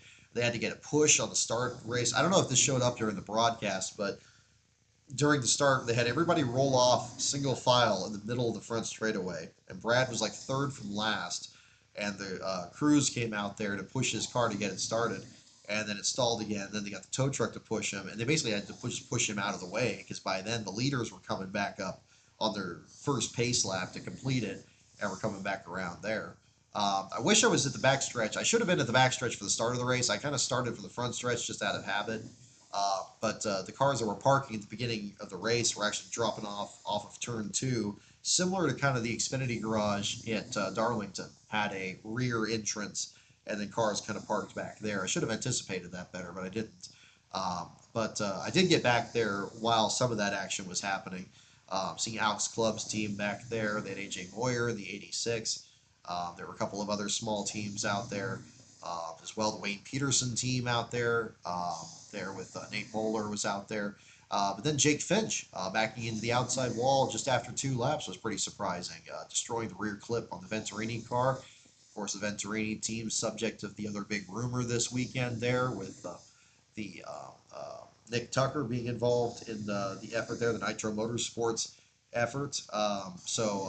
And what's interesting is the Nitro Motorsports thing is actually kind of part of the inspiration of where the Derek Cope's team came from, because Derek and Alicia were among those that were helping out that program over there. However, this isn't really, I was talking with them, and this doesn't really expect it to affect their NASCAR team since that's just starting up. This is more on kind of their Trans Am and Toyota development program out there as well, and the direction of that. So definitely changing of the guard. The Venturinis have been a long-standing institution in the ARCA Menard series. This is going to be a big change out there. I know we don't talk about ARCA too much on this show. I mean, again, our Ben Schneider and sometimes also our William Saki have also been covering that circuit there for the website. Big moment this weekend for sure on that end. But McKenzie did not start, but Finch gets credited with the last place finish under the rules we're looking at with that. Corey Aiken, Brad Smith, Nate Moeller, and Caleb Costner rounding out the bottom five. AJ Moyer actually kind of ahead of it with 38 laps completed before he dropped out. Good to see Timmy Hill doing okay. He had a brutal accident in turns 1 and 2. I didn't see it live. By the time I turned around, he had already hit the wall there. I was talking with the Brad Smith team at the time of that incident there. So rough deal there for Timmy there. After he seemed like he was doing solid in the Truck Series race. It was good to see him back in a truck there for the first time in a while. But they were trying to do something different with the ARCA East program. And unfortunately, they didn't have a great time around this time here. I didn't follow this one as much. We did have Brent Cruz win the race pretty convincingly by 6 seconds here, according to the ARCA Menards page here for William Sawalich. Then we got another driver that I had to seek out here in particular is one Spencer Gallagher, who returned to NASCAR this weekend, or ARCA specifically, running this event here. He mentioned running the Truck Series race before. I couldn't help but catch back up. I haven't seen him since Phoenix. Oh gosh, when was that? Oh, at least probably like 3 or 4 years ago. Of course, we got Talladega coming up next week. That's where he famously won his lone Xfinity race, then kind of scaled back there on his NASCAR program. But I'd spoken with Spencer as well as some other people that came up there as well to interview him. He was very excited about being back in the sport. Didn't specify exactly, at least when I was there, he didn't specify where he was going to be doing the rest of the year, but intends to. He says he got the racing bug bit again there, and he's ready to get back at it again. So that'll be an interesting story as to see whether that comes up more again in ARCA East, or if he branches back out in trucks or Xfinity. Who knows? He even has a Cup start. We covered Watkins Glen back in 2018, so that could always be a story coming down the line. But we'll find out if that's going to be the case there too.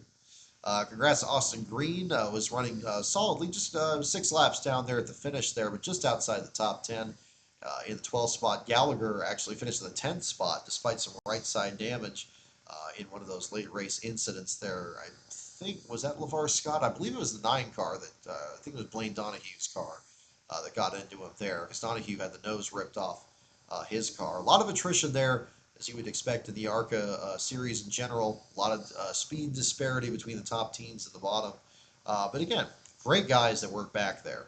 Big thanks to those of you that spoke to me as well. And yeah, looking to kind of get that information consolidated this weekend as well. Going back into the Xfinity Series race, and again, just looking at the racing results, still haven't been updated yet with, again, the late breaking news literally this evening. Oh, no, now it has. With Jesse Love and Justin Bonsignor being disqualified from the event. Bonsignor had already been in the bottom 5 after his accident there in the about 2/3 mark of the race.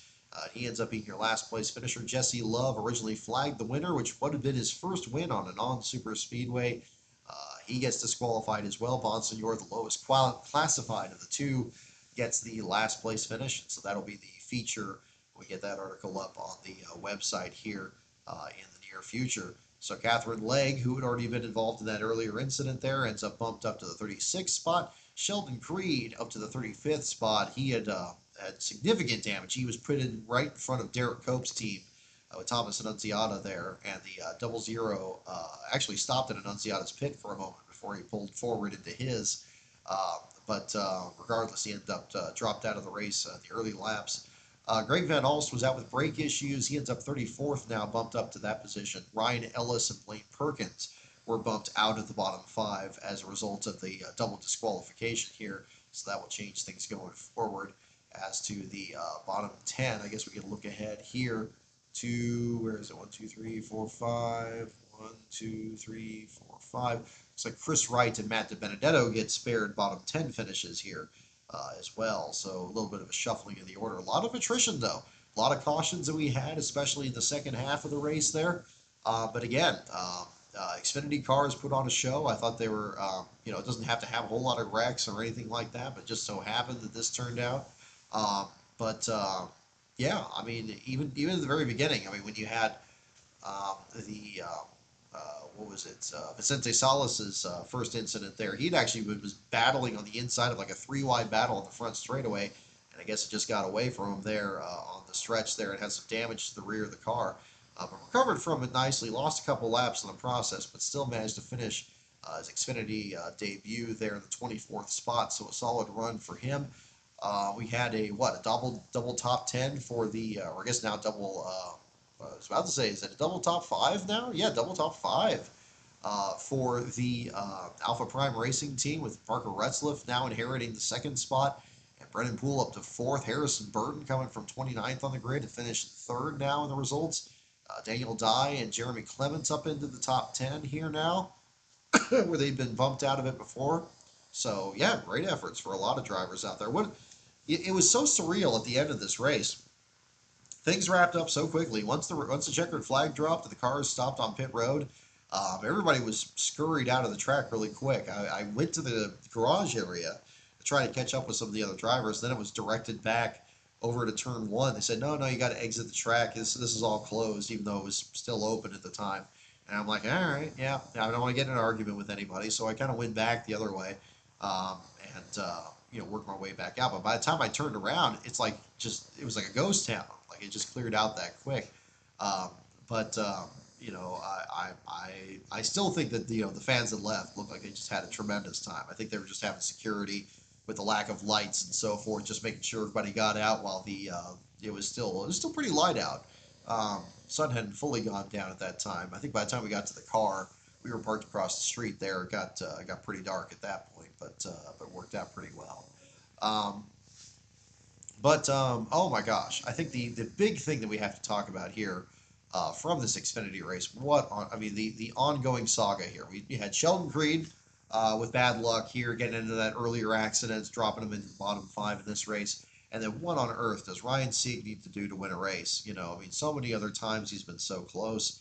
And the thing that I think I've talked about on the show a lot, and I talked about it after this race too, it always seems to be the cruelest of cuts, where, the closer he gets to the front of the field and the more, competitive he is, he not only, ends up losing the race, again, somebody else here just beats him or something like that, but he also ends up with his car damaged or destroyed at the end of it.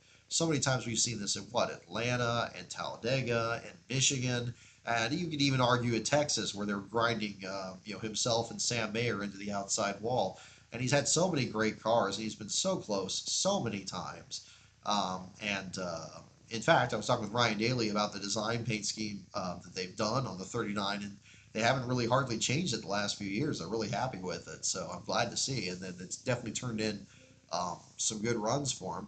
And this was another one. Apparently, led the 77 laps he led was the most that he's led in years in an Xfinity Series race. And in the second half of the race, when he was battling Sammy Smith, excuse me, not Sammy Smith, Jesse Love, in what was now ultimately an illegal car, Sieg was actually just getting around him, just driving around him and blasting his way by and putting up a real fight. And it was so exciting to see. The interval was changing. You could see Love really setting up some passes going into turn one. Sieg trying to fight him back off again. Fantastic racing. I mean, the Xfinity Series has really, really come into its own and produced some exciting competition. And we saw so many other, I mean, my goodness, so many other teams that were just spinning out. I mean, Greg Van All spinning out in turn one. We saw William Sawalich get an accident after accident. Unfortunately, Casey Kane, his return, he did finish in the top 15. However, got some damage in the earlier incident with Catherine Legg and William Sawalich, and that kind of screwed up his run there. Kane easily had the biggest cheers coming from pit road there. I mean, you would have thought Dale Jr. was in this race from the response that he got. Probably in the Truck Series, Lane Riggs got the most cheers on that end, and I don't remember what it was from ARCA, but regardless, I think a good effort there as well. But just a devastating deal. I missed being able to video. I was videoing the restart at the Truck Series race right before the big wreck that Stuart Friesen was in. So I don't have footage from that. I got some pictures from all that there. But I did manage to film the wreck that happened with Ryan Sieg there on the restart, because he was running out of fuel and he was at the front of the pack, and it sounded like we were setting up for the Kevin Harvick thing in Talladega, where you got a car that's failing, but it's right among the leaders there. Just a heartbreaking situation. I mean, what unfolded there, I mean, my God. I mean, Ryan has such a wonderful, positive attitude. I've interviewed him in good days and bad days, and he's always been just so consistent. I mean, I think any person that's spoken to him would endear themselves to a driver of that um, that means of carrying himself, and I think that would be accurate here. I interviewed him in Vegas when he got last there a few years ago. I interviewed him at Sears Point when I remember distinctly. Again, I've said it on the show here. When Eric Almirola won that 28 car a couple of years ago at Sears Point, Ryan was there with his father Rod and his brother Kyle, and he was saying like, "Yeah, look, I'm really happy for him. Just wish it was me." And that's he's been so close, and it's just going to make that win so incredible. And I was texting last bro during the race and saying like, man, if he wins this and we're here to see it, and it's at Rockingham when it's returned to the circuit, and he's this dominant and he's beating this Childress car, I mean, I'm just gonna lose it. I mean, I'm glad I'm outside and not technically media this weekend because man, I'm gonna just go nuts for this. And it was so much fun, and it was fun while it lasted. And just unfortunately, it did. He was running out of gas. He had a Marcus Ambrose situation, lost a couple of spots. He had to go back to the second row. Race restarts. Car coughs, and then there's just this big pile up, and it gets him involved, and it gets Nick Sanchez involved, and you got other leaders up there collected in it. Just a big grinding accident. I still need to review the footage. But I do have footage from when they were, setting up for that restart. Basically, after the car coughed and he dropped back through the restart, the wreck, and the repairs, the red flag that gets withdrawn, and they finish the repairs and send him back out there. Now, um, this leads us to our show and tell segment. So, I don't know how this was shown on the broadcast here. And again, this is a little bit of a bonus for those of you who've stuck around this long in the show. I do have our show and tell segment here. So I haven't posted the video yet, but this will provide further context there. Crew is really working on, cutting pieces of the car off there to try to get the car back out there. They cut two pieces off of the nose of the car and kind of threw it in the pit box. I had worked my way over there because at this point I'm like thinking, oh my God, if he wins this race, I got to see what the crew's response is. And then of course this wreck happens, and now I'm like, oh God, did I jinx him or whatever? But I actually got one of their crew members actually reached out to me on Twitter. I still got to respond to him here, and apparently saw that I was there. I apologize we didn't get a chance to speak there when everything cleared out so quick, but yeah, rough afternoon there. But the crew was able to piece the car back together and get back out there and salvage whatever they could from the day, although the damage was really severe. He got, just really walloped in that. But they did take out those pieces, and they came down there, and, they had a couple pieces of debris that were left off the car. Now, I don't usually do this, but again, I wasn't really there as media technically. So, that leads us to what I like to call the artifact. Check this out here, folks. So, yeah, they threw this piece, and this, you see the tire marker right on the front of it. This is from the right front fender, and again, I'm trying to be careful as I hold it because it does have kind of these jagged edges to it here. This is off of the Ryan Sieg car, and they threw this off there, and they just kept kicking it further and further away, and a piece of debris on that. And I saw a couple other people stand there, and I figured, okay, well, these guys here that are showing up, like, they're going to pick this up and take it out of the track there. I'm like, okay, that's fine. They look like they're kind of positioning themselves. And then they just left, and I was like, okay. And there was this piece and another piece that covered more of the nose, had like the Mustang logo on it there. And I had these here, and I was like, and I just went up to the crew members, and of course they were frustrated, and I was kind of giving them some time. And I said, like, look, it's like, do you need this? Like, you going to put this back on the car or something? I mean, I totally understand that.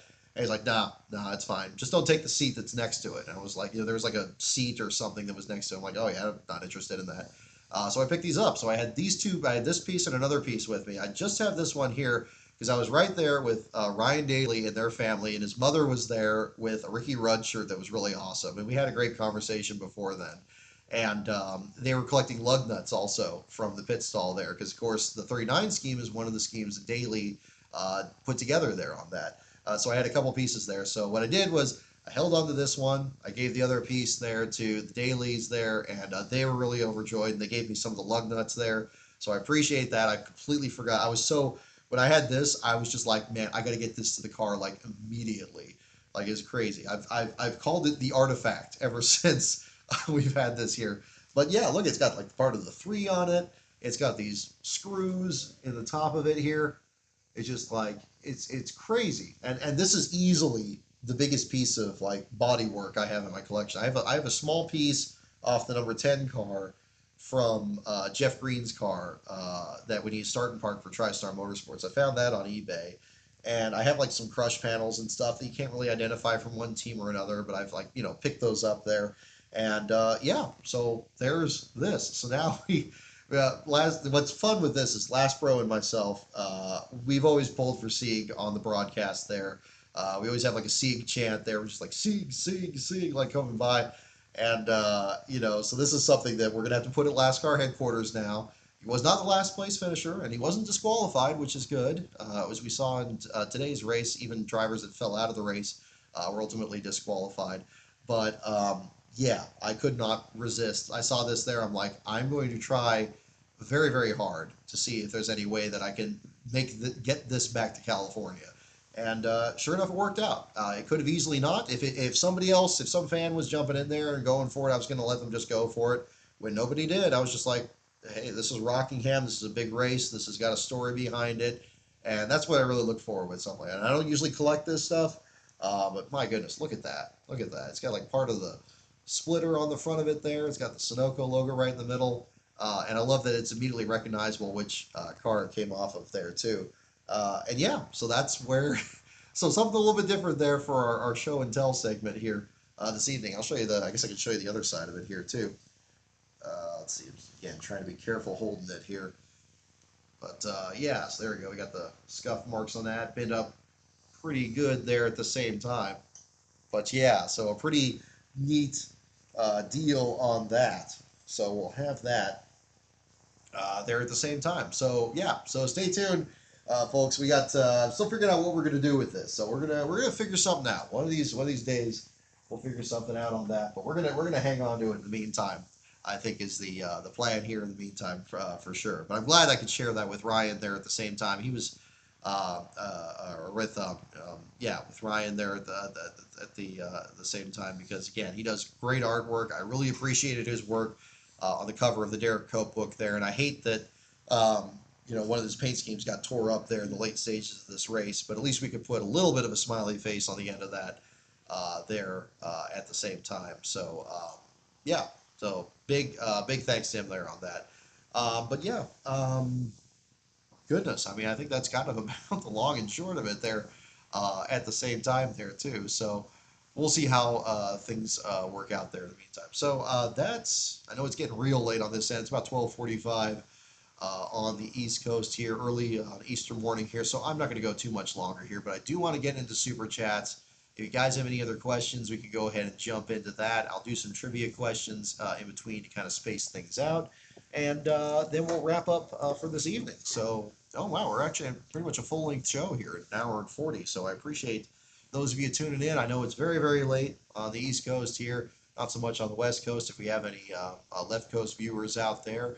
Yeah, we'll wrap up with a little bit of this. We'll do trivia and super chats on that. If you're not interested in that, and I know it's already late on your end, feel free to check out, and then we'll just wrap up with this and any other subjects on that. So again, big thanks everyone for your support, and I hope you enjoy the rest of it. This is not the end of it.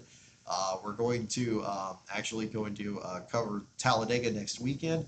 And again, next Thursday, we're going to be traveling out there and covering the action again. We're going to start right back over again and find out how that goes. I actually do have some stuff for giveaways and whatnot here that we picked up over this weekend. So stay tuned for that at the same time too. So very excited about that at the same time.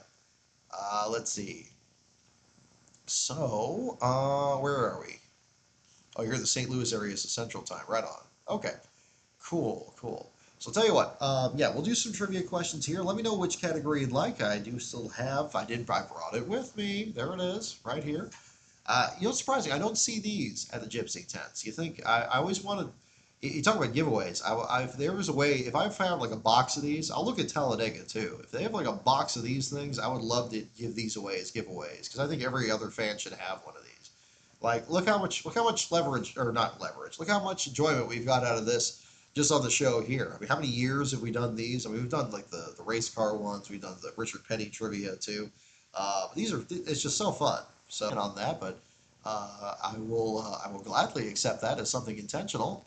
Again, again, just kind of a later show tonight. Not something I usually do unless it's maybe the Coke 600 where it ends so late in the evening here. But we'll set a new record here for this because we're gonna just kind of recover tomorrow here.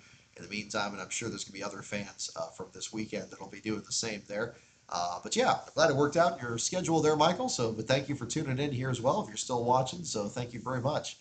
for the super chat. And thank you also for the super chat from Michael for $5 here as well. This may be a bit controversial, but I think the best play-by-play of the weekend was Carson Hocevar. He was a natural lead for the truck race. Now, I need to catch up on this. I mean, thank you for bringing up Hocevar again. I've only heard little bits of it. I need to listen to I listened to his commentary after the big wreck when I was pulling up the Tyler Ankrum clip. I was very impressed with how he was bringing up the strategy, and it wasn't just the relentless speculation that you always hear like Steve Letarte do it, and he's screaming it over everybody else. I liked how methodical he was in describing it. It actually sounded interesting and intriguing. And it's like, oh, I wonder what strategy they are going to do, or how is this going to work out? It was, and having just somebody new doing it. I think that's just what I sensed from just this brief clip. Um, I think that just shows where they need to have new blood. They can't keep rearranging the deck chairs all the time. They're making new deck chairs out of the old deck chairs. In this metaphor, I don't get why they're doing that. I would think they would want to have new talent in there, and maybe, again, we saw Ken Squire kind of evolve into a different role, and in his career when he was, later he was originally the play-by-play guy, and then he kind of assumed kind of what Chris Economacki's role was, kind of like the MC to kind of set the tone, and then in Fox he had to kind of handle the transition between the networks, and he was kind of just brought on there to kind of put a period on this, the events of the day were. There's a profound speech he gave at the end of the 2001 Daytona 500 where we didn't fully know what was happening with Earnhardt, and just contextualizing Waltrip's win. Again, I mean, maybe Mike Joy's career goes on that trajectory, or maybe others find different places. I always talk about Adam Alexander being a really good host versus being a good commentator, and Jamie Little being a great pit reporter versus a good commentator. I mean, there's differences in skill levels. There's places you can put people, and there's thus openings you can have to put new people in there. Again, I need to listen to more of it, but just the little sample I've heard, I would have to agree, Michael. I think Carson was doing a fantastic job with the truck race, and maybe that'll be something more that we'll be seeing there at the same time. I did see the Earnhardt truck that they had parked out in the infield there. I guess he was bringing that out this week. He had the Earnhardt jacket and stuff. I understood for that whole deal there. So good on him. But that was a neat thing to check at the same time. Next super chat here as well. Also, Michael, wow, my goodness, dude, you don't have to send all these super chats. Thank you so much, though.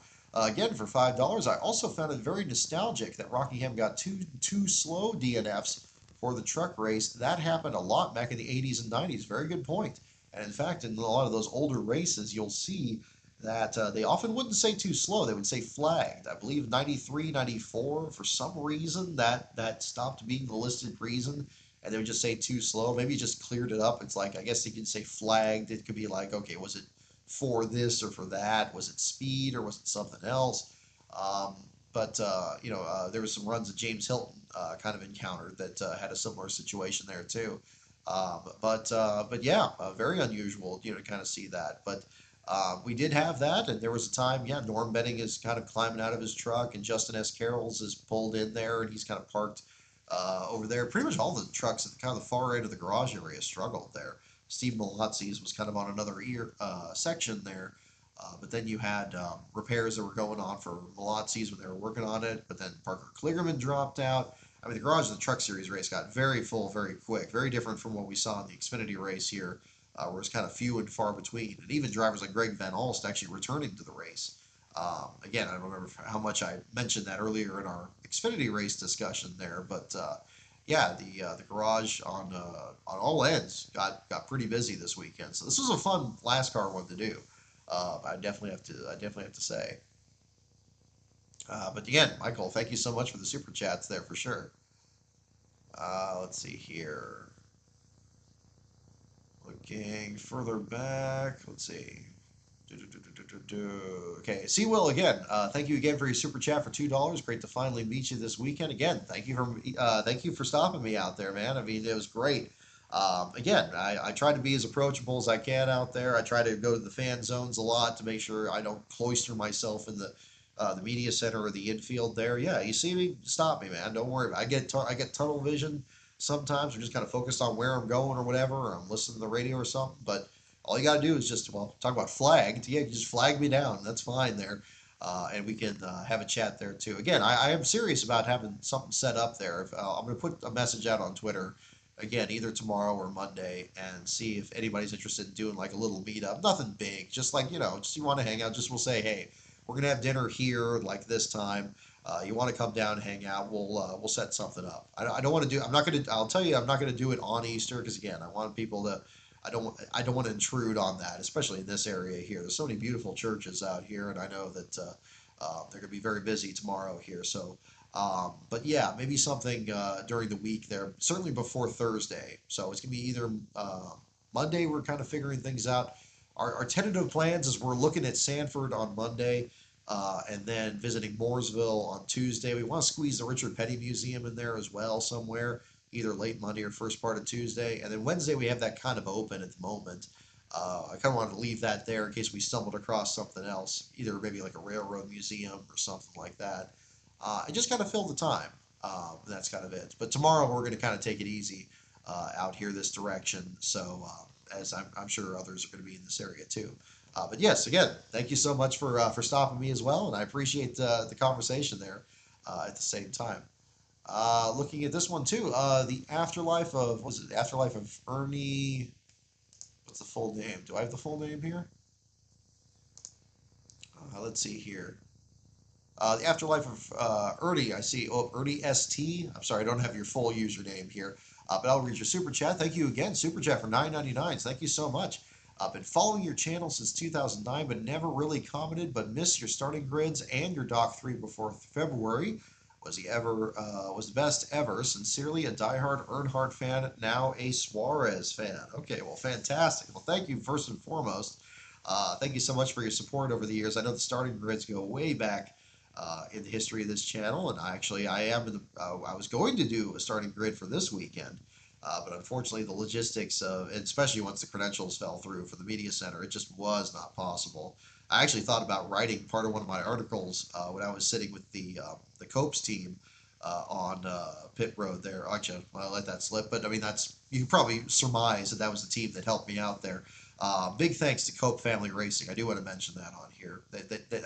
Actually, they really do. No point being secretive about it. They do deserve a mention. Big thanks to Cope Family Racing for hooking me up with getting credentialed there to at least be able to get access to the garage area this weekend. Of course, very helpful with the book and doing Derek's biography. They really came through. And sometimes this happens, and this isn't the first time that's happened. 2018 at Watkins Glen with the first book. I couldn't get into the media center there. We had to do our interviews in the stairwell because they wouldn't let me in there. I don't know if it was just over. We could have worked something out if they wanted to share the royalties for the book. I was willing to negotiate that. We could have worked something out there, but we were down to measuring the size of a table we were going to do a book signing at, and then we got the rug pulled on us. And luckily, in that case, it was the Fury Racing LLC back in 2018. Remember that 61 car the Kaz Gralla drove when he lost his ride, and they cobbled together a new team. Those guys came through for me on that one. So big thanks to them on that. And I believe Morgan Shepherd's team was about to, either Morgan Shepherd or Mike Harmon's was going to help out Linda McDuffie get her credentials for that weekend. And then something else, there was another, I think it was some other team that worked out that got that arranged there that weekend. So sometimes that does happen. Thankfully, it's not as common as it was. I think this was maybe just an extreme his current trend. And my goodness, they had a big presence out there too. Actually, the souvenir alley, the Daily Downforce had a big giveaway there. The Daily Downforce had a big giveaway there. They were giving away like bags of free giveaway stuff there, which is pretty cool. So kudos to them on that. Last Bro and myself I made sure to take advantage of that there as well. But the the starting grids though, I mean, it's the tricky part with those is, I really like to be able to do a week to week thing with the grids and introduce them and kind of use the Ken Squire style and come up with nicknames and have some fun with that and making little intros and stuff and kind of working that out.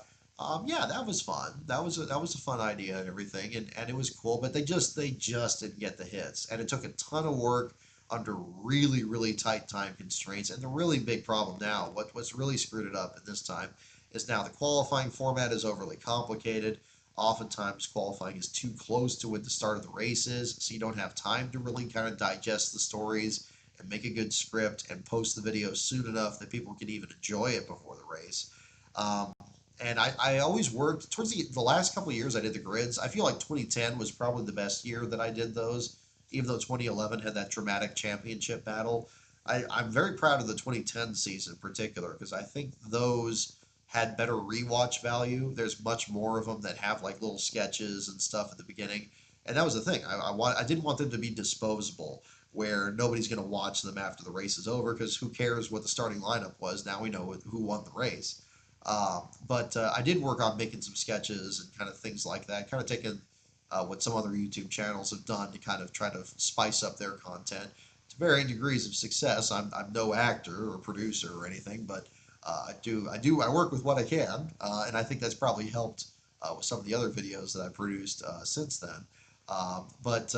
Yeah, it was fun to do, and I still enjoy doing it from time to time. But a week to week thing is just it's not really practical right now at the moment. If you do miss the starting grids, one thing I would highly encourage you to check out is my entry list stories article. I do these every Friday on the Last Card on Info page, and I know it's not a video; it's just an article. I've thought of making them videos, but again, I think the time turnaround isn't really worth it, especially since there's sometimes late last minute changes on entry lists. But I write those in a very similar way to the starting grids. I really try to accentuate what is new each week. That was one of the things I didn't really enjoy with the starting grids is having to introduce the same drivers the same ways every week. And I was always anxious to get further back in the lineup when there were changes like new drivers or new teams. That's kind of how NASCAR started, really. I mean, I used to do a race review for every single driver in the field, and I wasn't the first to do that. I actually took that inspiration from other articles that would do like a full race rundown, and then they would describe what happened to each driver in the field, or if there was nothing, they would kind of have some statistics to bring up with their finish. I believe NASCAR Illustrated did that as well. So it was kind of just, much like the grids, kind of imitating that style there. But in that case, there was always something to say about the race winner and something to say about the last place finisher. So in that case, it became about just doing last place finisher. And the entry list storylines are the same thing. So instead of saying something about everybody in the field, it's like, okay, let's just say about ones where the driver has changed, or there's a driver swap, or there's a new team that's coming in. That way, it kind of condenses the entry list information into something that's actually you can work with. And what's also helpful for me is that's kind of the baseline for a lot of the articles I write on the website. So, because a lot of times you'll have one of these changes usually leads to a driver that ends up being in that context there. So yeah, so if you missed the starting grids, I would highly recommend, if you're not already doing it, checking out my entry list storylines articles that I post on Friday. I think you'll find the same level of enjoyment from those. And I think they'd be more instructive to actually show what's different week to week because the rate of those changes has just changed so much more than it was even back in 2010, 2011. I mean, even back then, you had start and park teams. You had Dave Blaney driving for Prism Motorsports for like an entire year. Now you got guys that well, like teams like the Cope team, where Thomas Annunziata and Leland Honeyman are actually sharing the ride and have different sponsors and so forth. By the way, Thomas Annunziata was really cool. I had the good fortune to speak with him before the race here. I have an interview on that. I don't know if I'm going to make that a standalone article or make it part of the Xfinity article. These are things I need to figure out tomorrow. So I'm glad that there's a holiday there, so we can kind of work that in there too.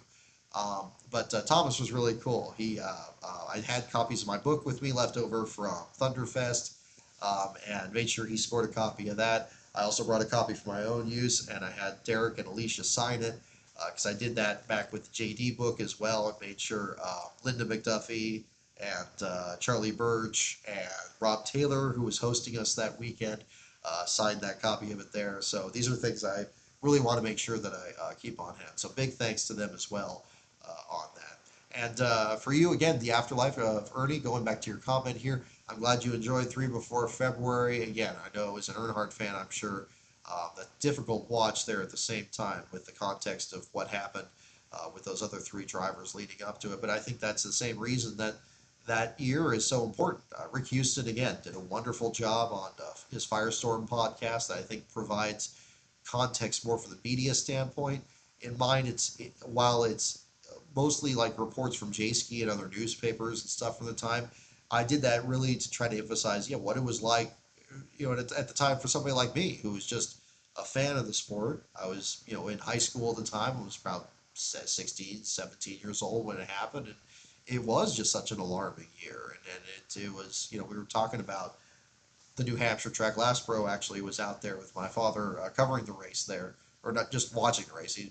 He's not really big on doing the media side of it there, but just like how when he was watching the racing there, even with the current cars, they were there for the Cup Series race that got postponed by rain.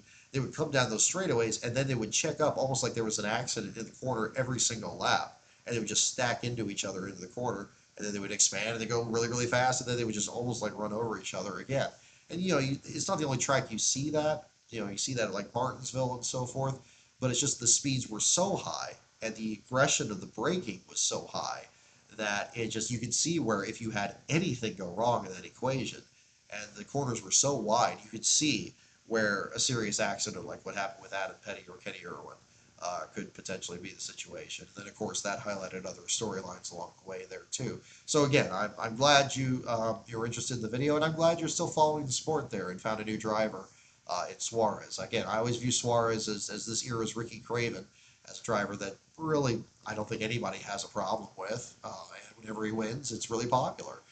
Craven was very much like that when I was growing up. That's the thing I think we always hear is like, oh, we don't have any superstars, but look, we have drivers that fill a lot of the same roles that we had even in the golden era, and that's why I harp on the broadcasting part of it. I was thinking about this towards the end of the race today when Sieg was on his way to maybe breaking that winless streak, and I was thinking, my God, how exciting would it be to be in the booth for this? It's like this might be the moment, and I was thinking, you know, Earnhardt not winning the Daytona 500, in those 20 attempts, it may have been the biggest thing to him, and I'm sure it was, but I think it became even bigger because it was so big in the media, because it became this thing that was so well known to everybody that it was just hammered in every single introduction right through 1998, where they would just say, like, or is it going to be the driver who's tried 20 years to do it, and Dale Earnhardt?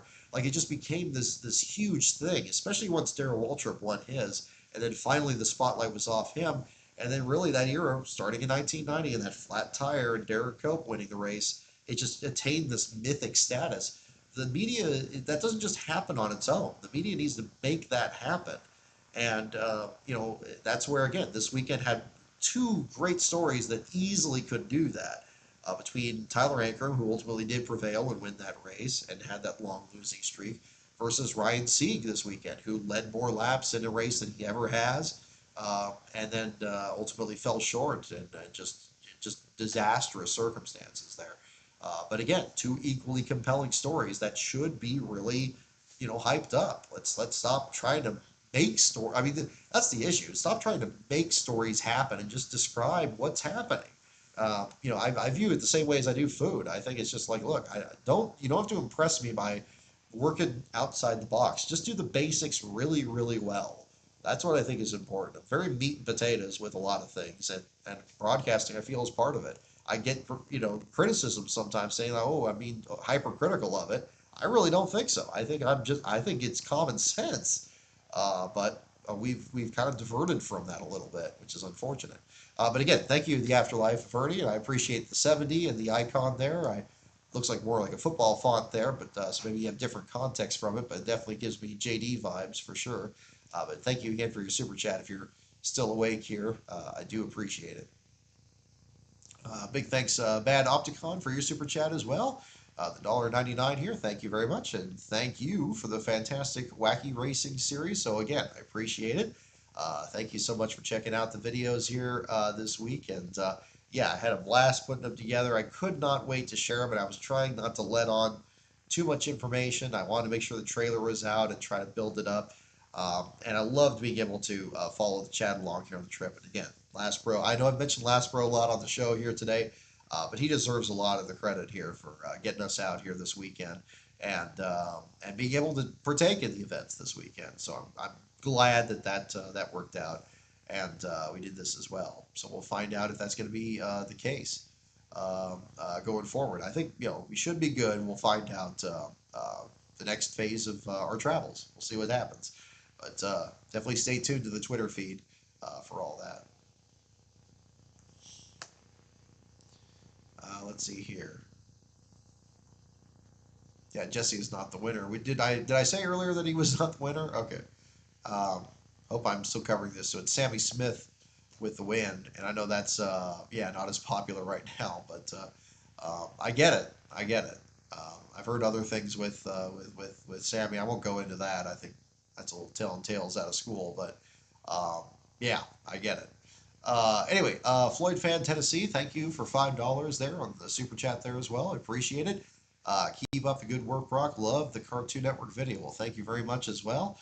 Yeah, I'm glad you enjoyed it as well. Again, great. I'm so glad to hear the response. I still need to catch up on the comments. I've just started to kind of scratch the surface on that at the same time. But I'm so glad people enjoyed that at the same time. And am I caught up here? Are we good? I think we got that too. Excellent. Okay. Alrighty. Great. Well, thank you so much again for the super chats, everyone. I see we got a couple of subscribers here as well, so thank you for joining as well. If you're new to the channel, and feel free to check out anything else here in the meantime. And again, if you're watching this on Easter, I hope you're having a wonderful holiday and you've enjoyed the racing action this weekend. I hope to have more pictures up by the time more people are going to be watching this here in the meantime. So we'll have that checked out for you. Which category are we on? We'll do a couple of questions here to wrap up, and then we'll call it an evening here before it gets too late here on the show. Let's find out here.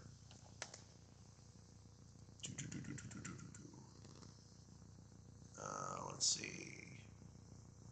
Giveaway should find one of the old Bobby Labonte or Tony Stewart bass fishes. Ooh, that would be fun. 611 Hornet. I like that too. There you go.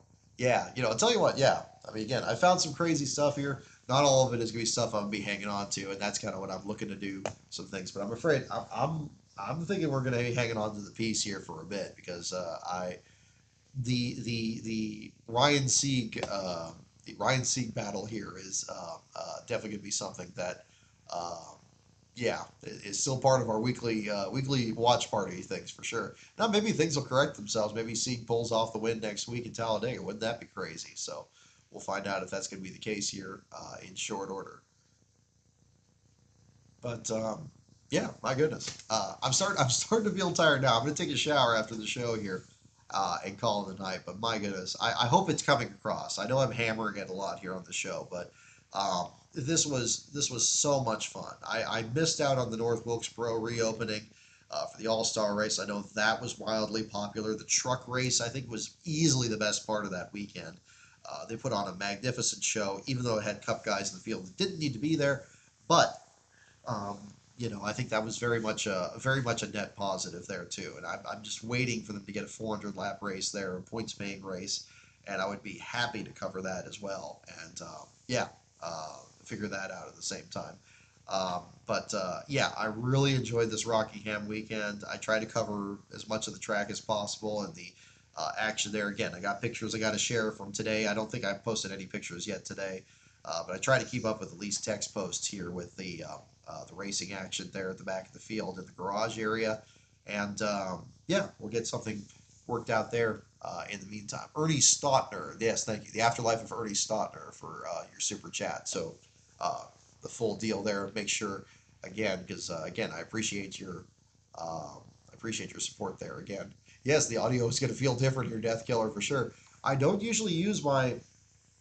This weekend actually has the debut of the. This is the mic here that I picked up over the off season there for my post race interviews. And the setup I have at home is actually kind of like it's like screwed into a desk that I wheel out there at the end of each race there.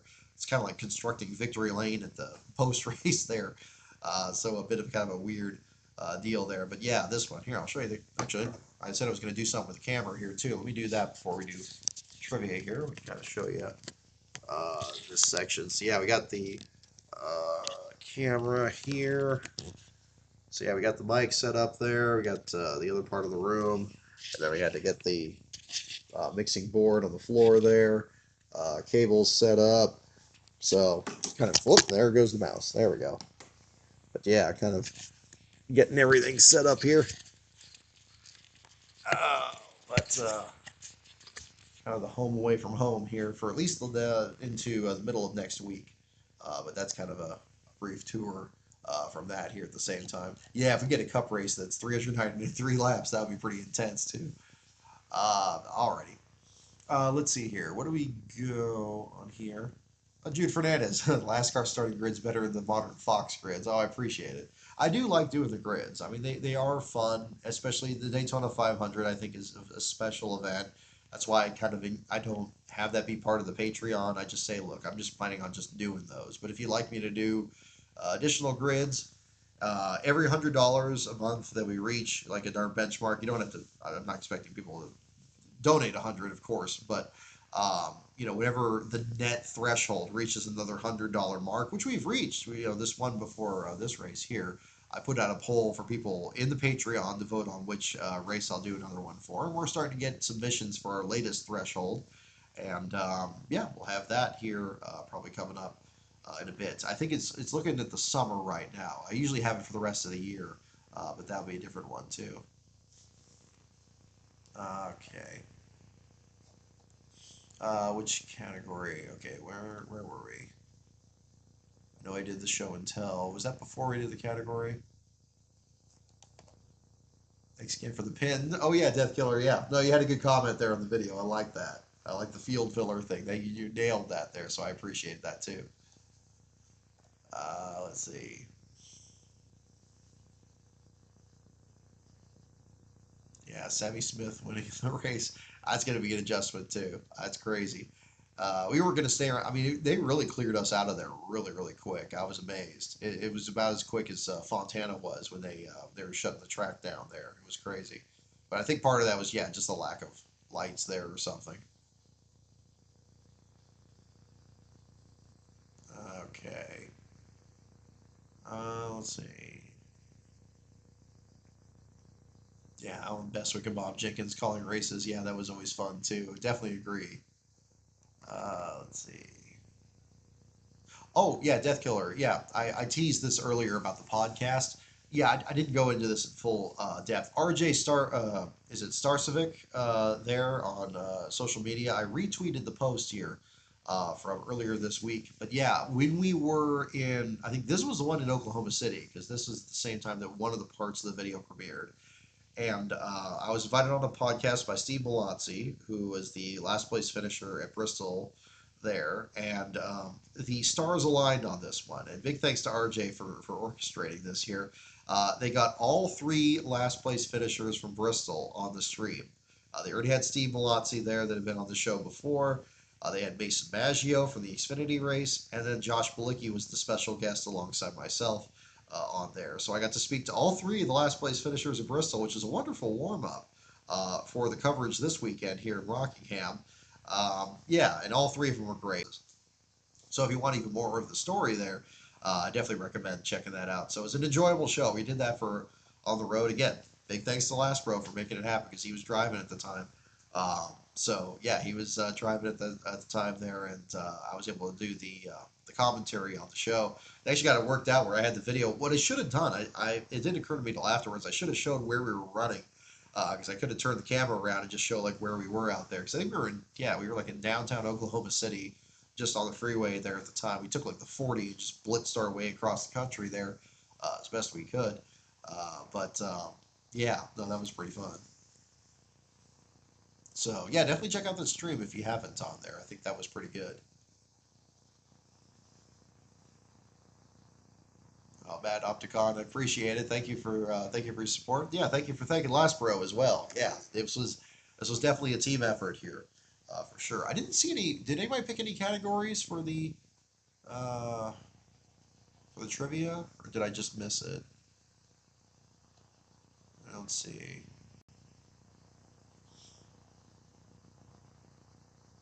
Let's see.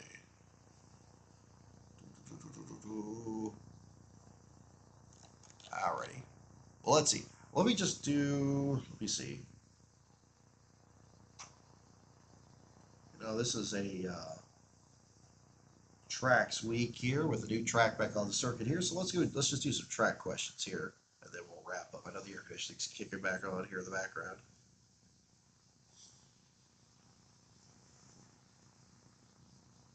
Let's see. Oh, that was a little too easy. Oh, here we go. Here is a perfect trivia question. Who were the races at the Rock named after from 1982 through 1984? Who were the races at the Rock named after from 1982 through 1984? That's the question. Oh, Davis, thank you for tuning in as well. I appreciate meeting up with you too. My goodness, let's see again. I've met up with so many people. My goodness, I need to. I was starting to kind of make a list. It was just like, man, I gotta make sure to mention as many people as possible. Let me read the question again. This is Rockingham question here, which is perfect. Who were races at the Rock named after from 1982 through 1984? I'm so glad the stream is working tonight. This kudos to the hotel here for having great Wi-Fi. I was worried at first. They crossed out the Wi-Fi section on the card, and I don't know if that meant that they didn't have much bandwidth or whatever or something. But hopefully, it's looking good for you guys out there, and it looks like it's working over here. Alrighty. Who were races at the Rock named after from 1982 through 1984? Don't look it up. Try to guess. 611 Hornet guesses Warner Hodgson. I'm sure everybody's asleep at the moment here. We're going to blitz through this here pretty good. Well, let's get to the answer here after 82 to 84. And indeed, 611 Hornet is correct.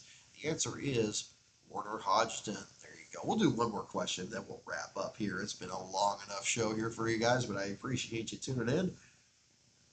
Alrighty. Oh, no, that was too easy. No, that one's too easy. What state is Watkins Glen in? It's like, oh, it's too easy. Okay, hang on. No, not that one.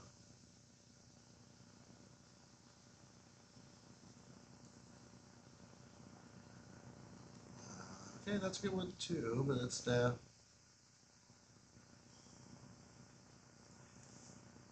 Here we go. Last question for the evening, folks. What track saw Dale Earnhardt move ahead of Mark Martin in points for 1990? What track saw Dale Earnhardt move ahead of Mark Martin in points for 1990? That is the question.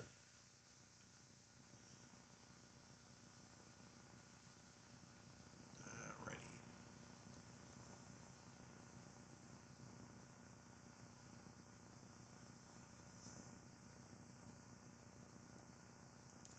Okay. I guess it's for Rockingham and Richmond and Darlington. We'll give you a little more time here. This will be the last question for the evening here, folks.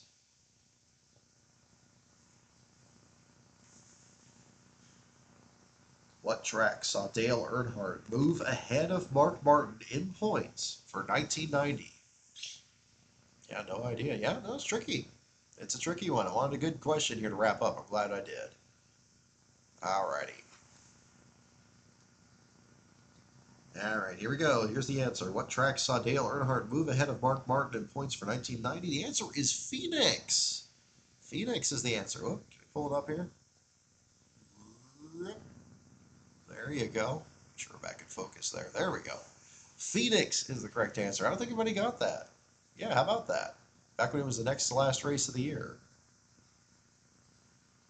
So there we go. So 611 Hornet got the last one right. And this one here, I don't think anybody got Phoenix. It says he moved ahead. At least that's what it said here. Sometimes it's been wrong. If it's incorrect, definitely correct myself as well.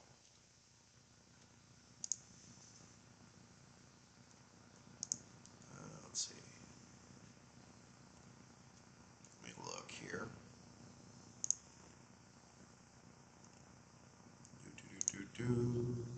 This time I am going to look it up. All right, so after Phoenix, Earnhardt was ahead of Mark Martin by 6 points. Previous race. Previous race, Mark Martin was ahead of Earnhardt by 45 points. And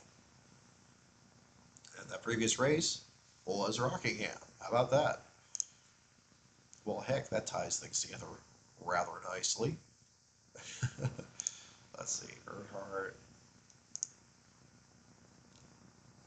Uh, 1990. Is there the one that shows like the points position change over the year? Yeah, there we go. First, second, fifth, second. Yeah, Phoenix. Yeah, it shows Phoenix is the way it changed there. Earnhardt took the point lead and then kept it in Atlanta and won. What was that? He won 91, 93, 94. So he is fourth championship, fifth, sixth, seventh, 91, 93, 94. There you go. So there you go. Oh my goodness. Well, what a full day and full week it has been. So thank you so much, everyone, for tuning in on a very, very late evening. I do not want to take any more of your Easter Sunday away here. So I'm going to go ahead and wrap up the show here. Thank you so much for tuning in to a very late edition here of Behind the Wall here with Brock. Thank you so much for following with my feed this week on our trip on the way out here, as well as the coverage here at the same time. So yeah, again, big thanks to all for all of you checking this out. Our well, let's see, website itself is lastcar.info. Patreon is patreon.com/lastcaronbrock. My Twitter feed is at lastcaronbrock. And again, thank you so much for tuning in. Our next show, since this worked out, I'm hopeful that our next hotel that we're staying at in Alabama is going to have similar Wi-Fi. If we can make this work, my plan is to at least do a show after that Sunday's race at Talladega. What I'll probably do is just wait to finish the Cup article and do a stream that evening. Maybe it'll be a late night stream, maybe not. But we'll figure that out. But yeah, I'm looking to do a stream after Talladega. We'll catch up on this again before we drive back home. Does that sound good? Hopefully it does. But in the meantime, again, if you celebrate, enjoy your Easter Sunday and have a restful time there as well. We got a big, big week of racing coming up here, as well as everybody enjoying the activity here for Rockingham. So thank you for staying up late here with me. Have a good night, everyone, and I'll see you all next time.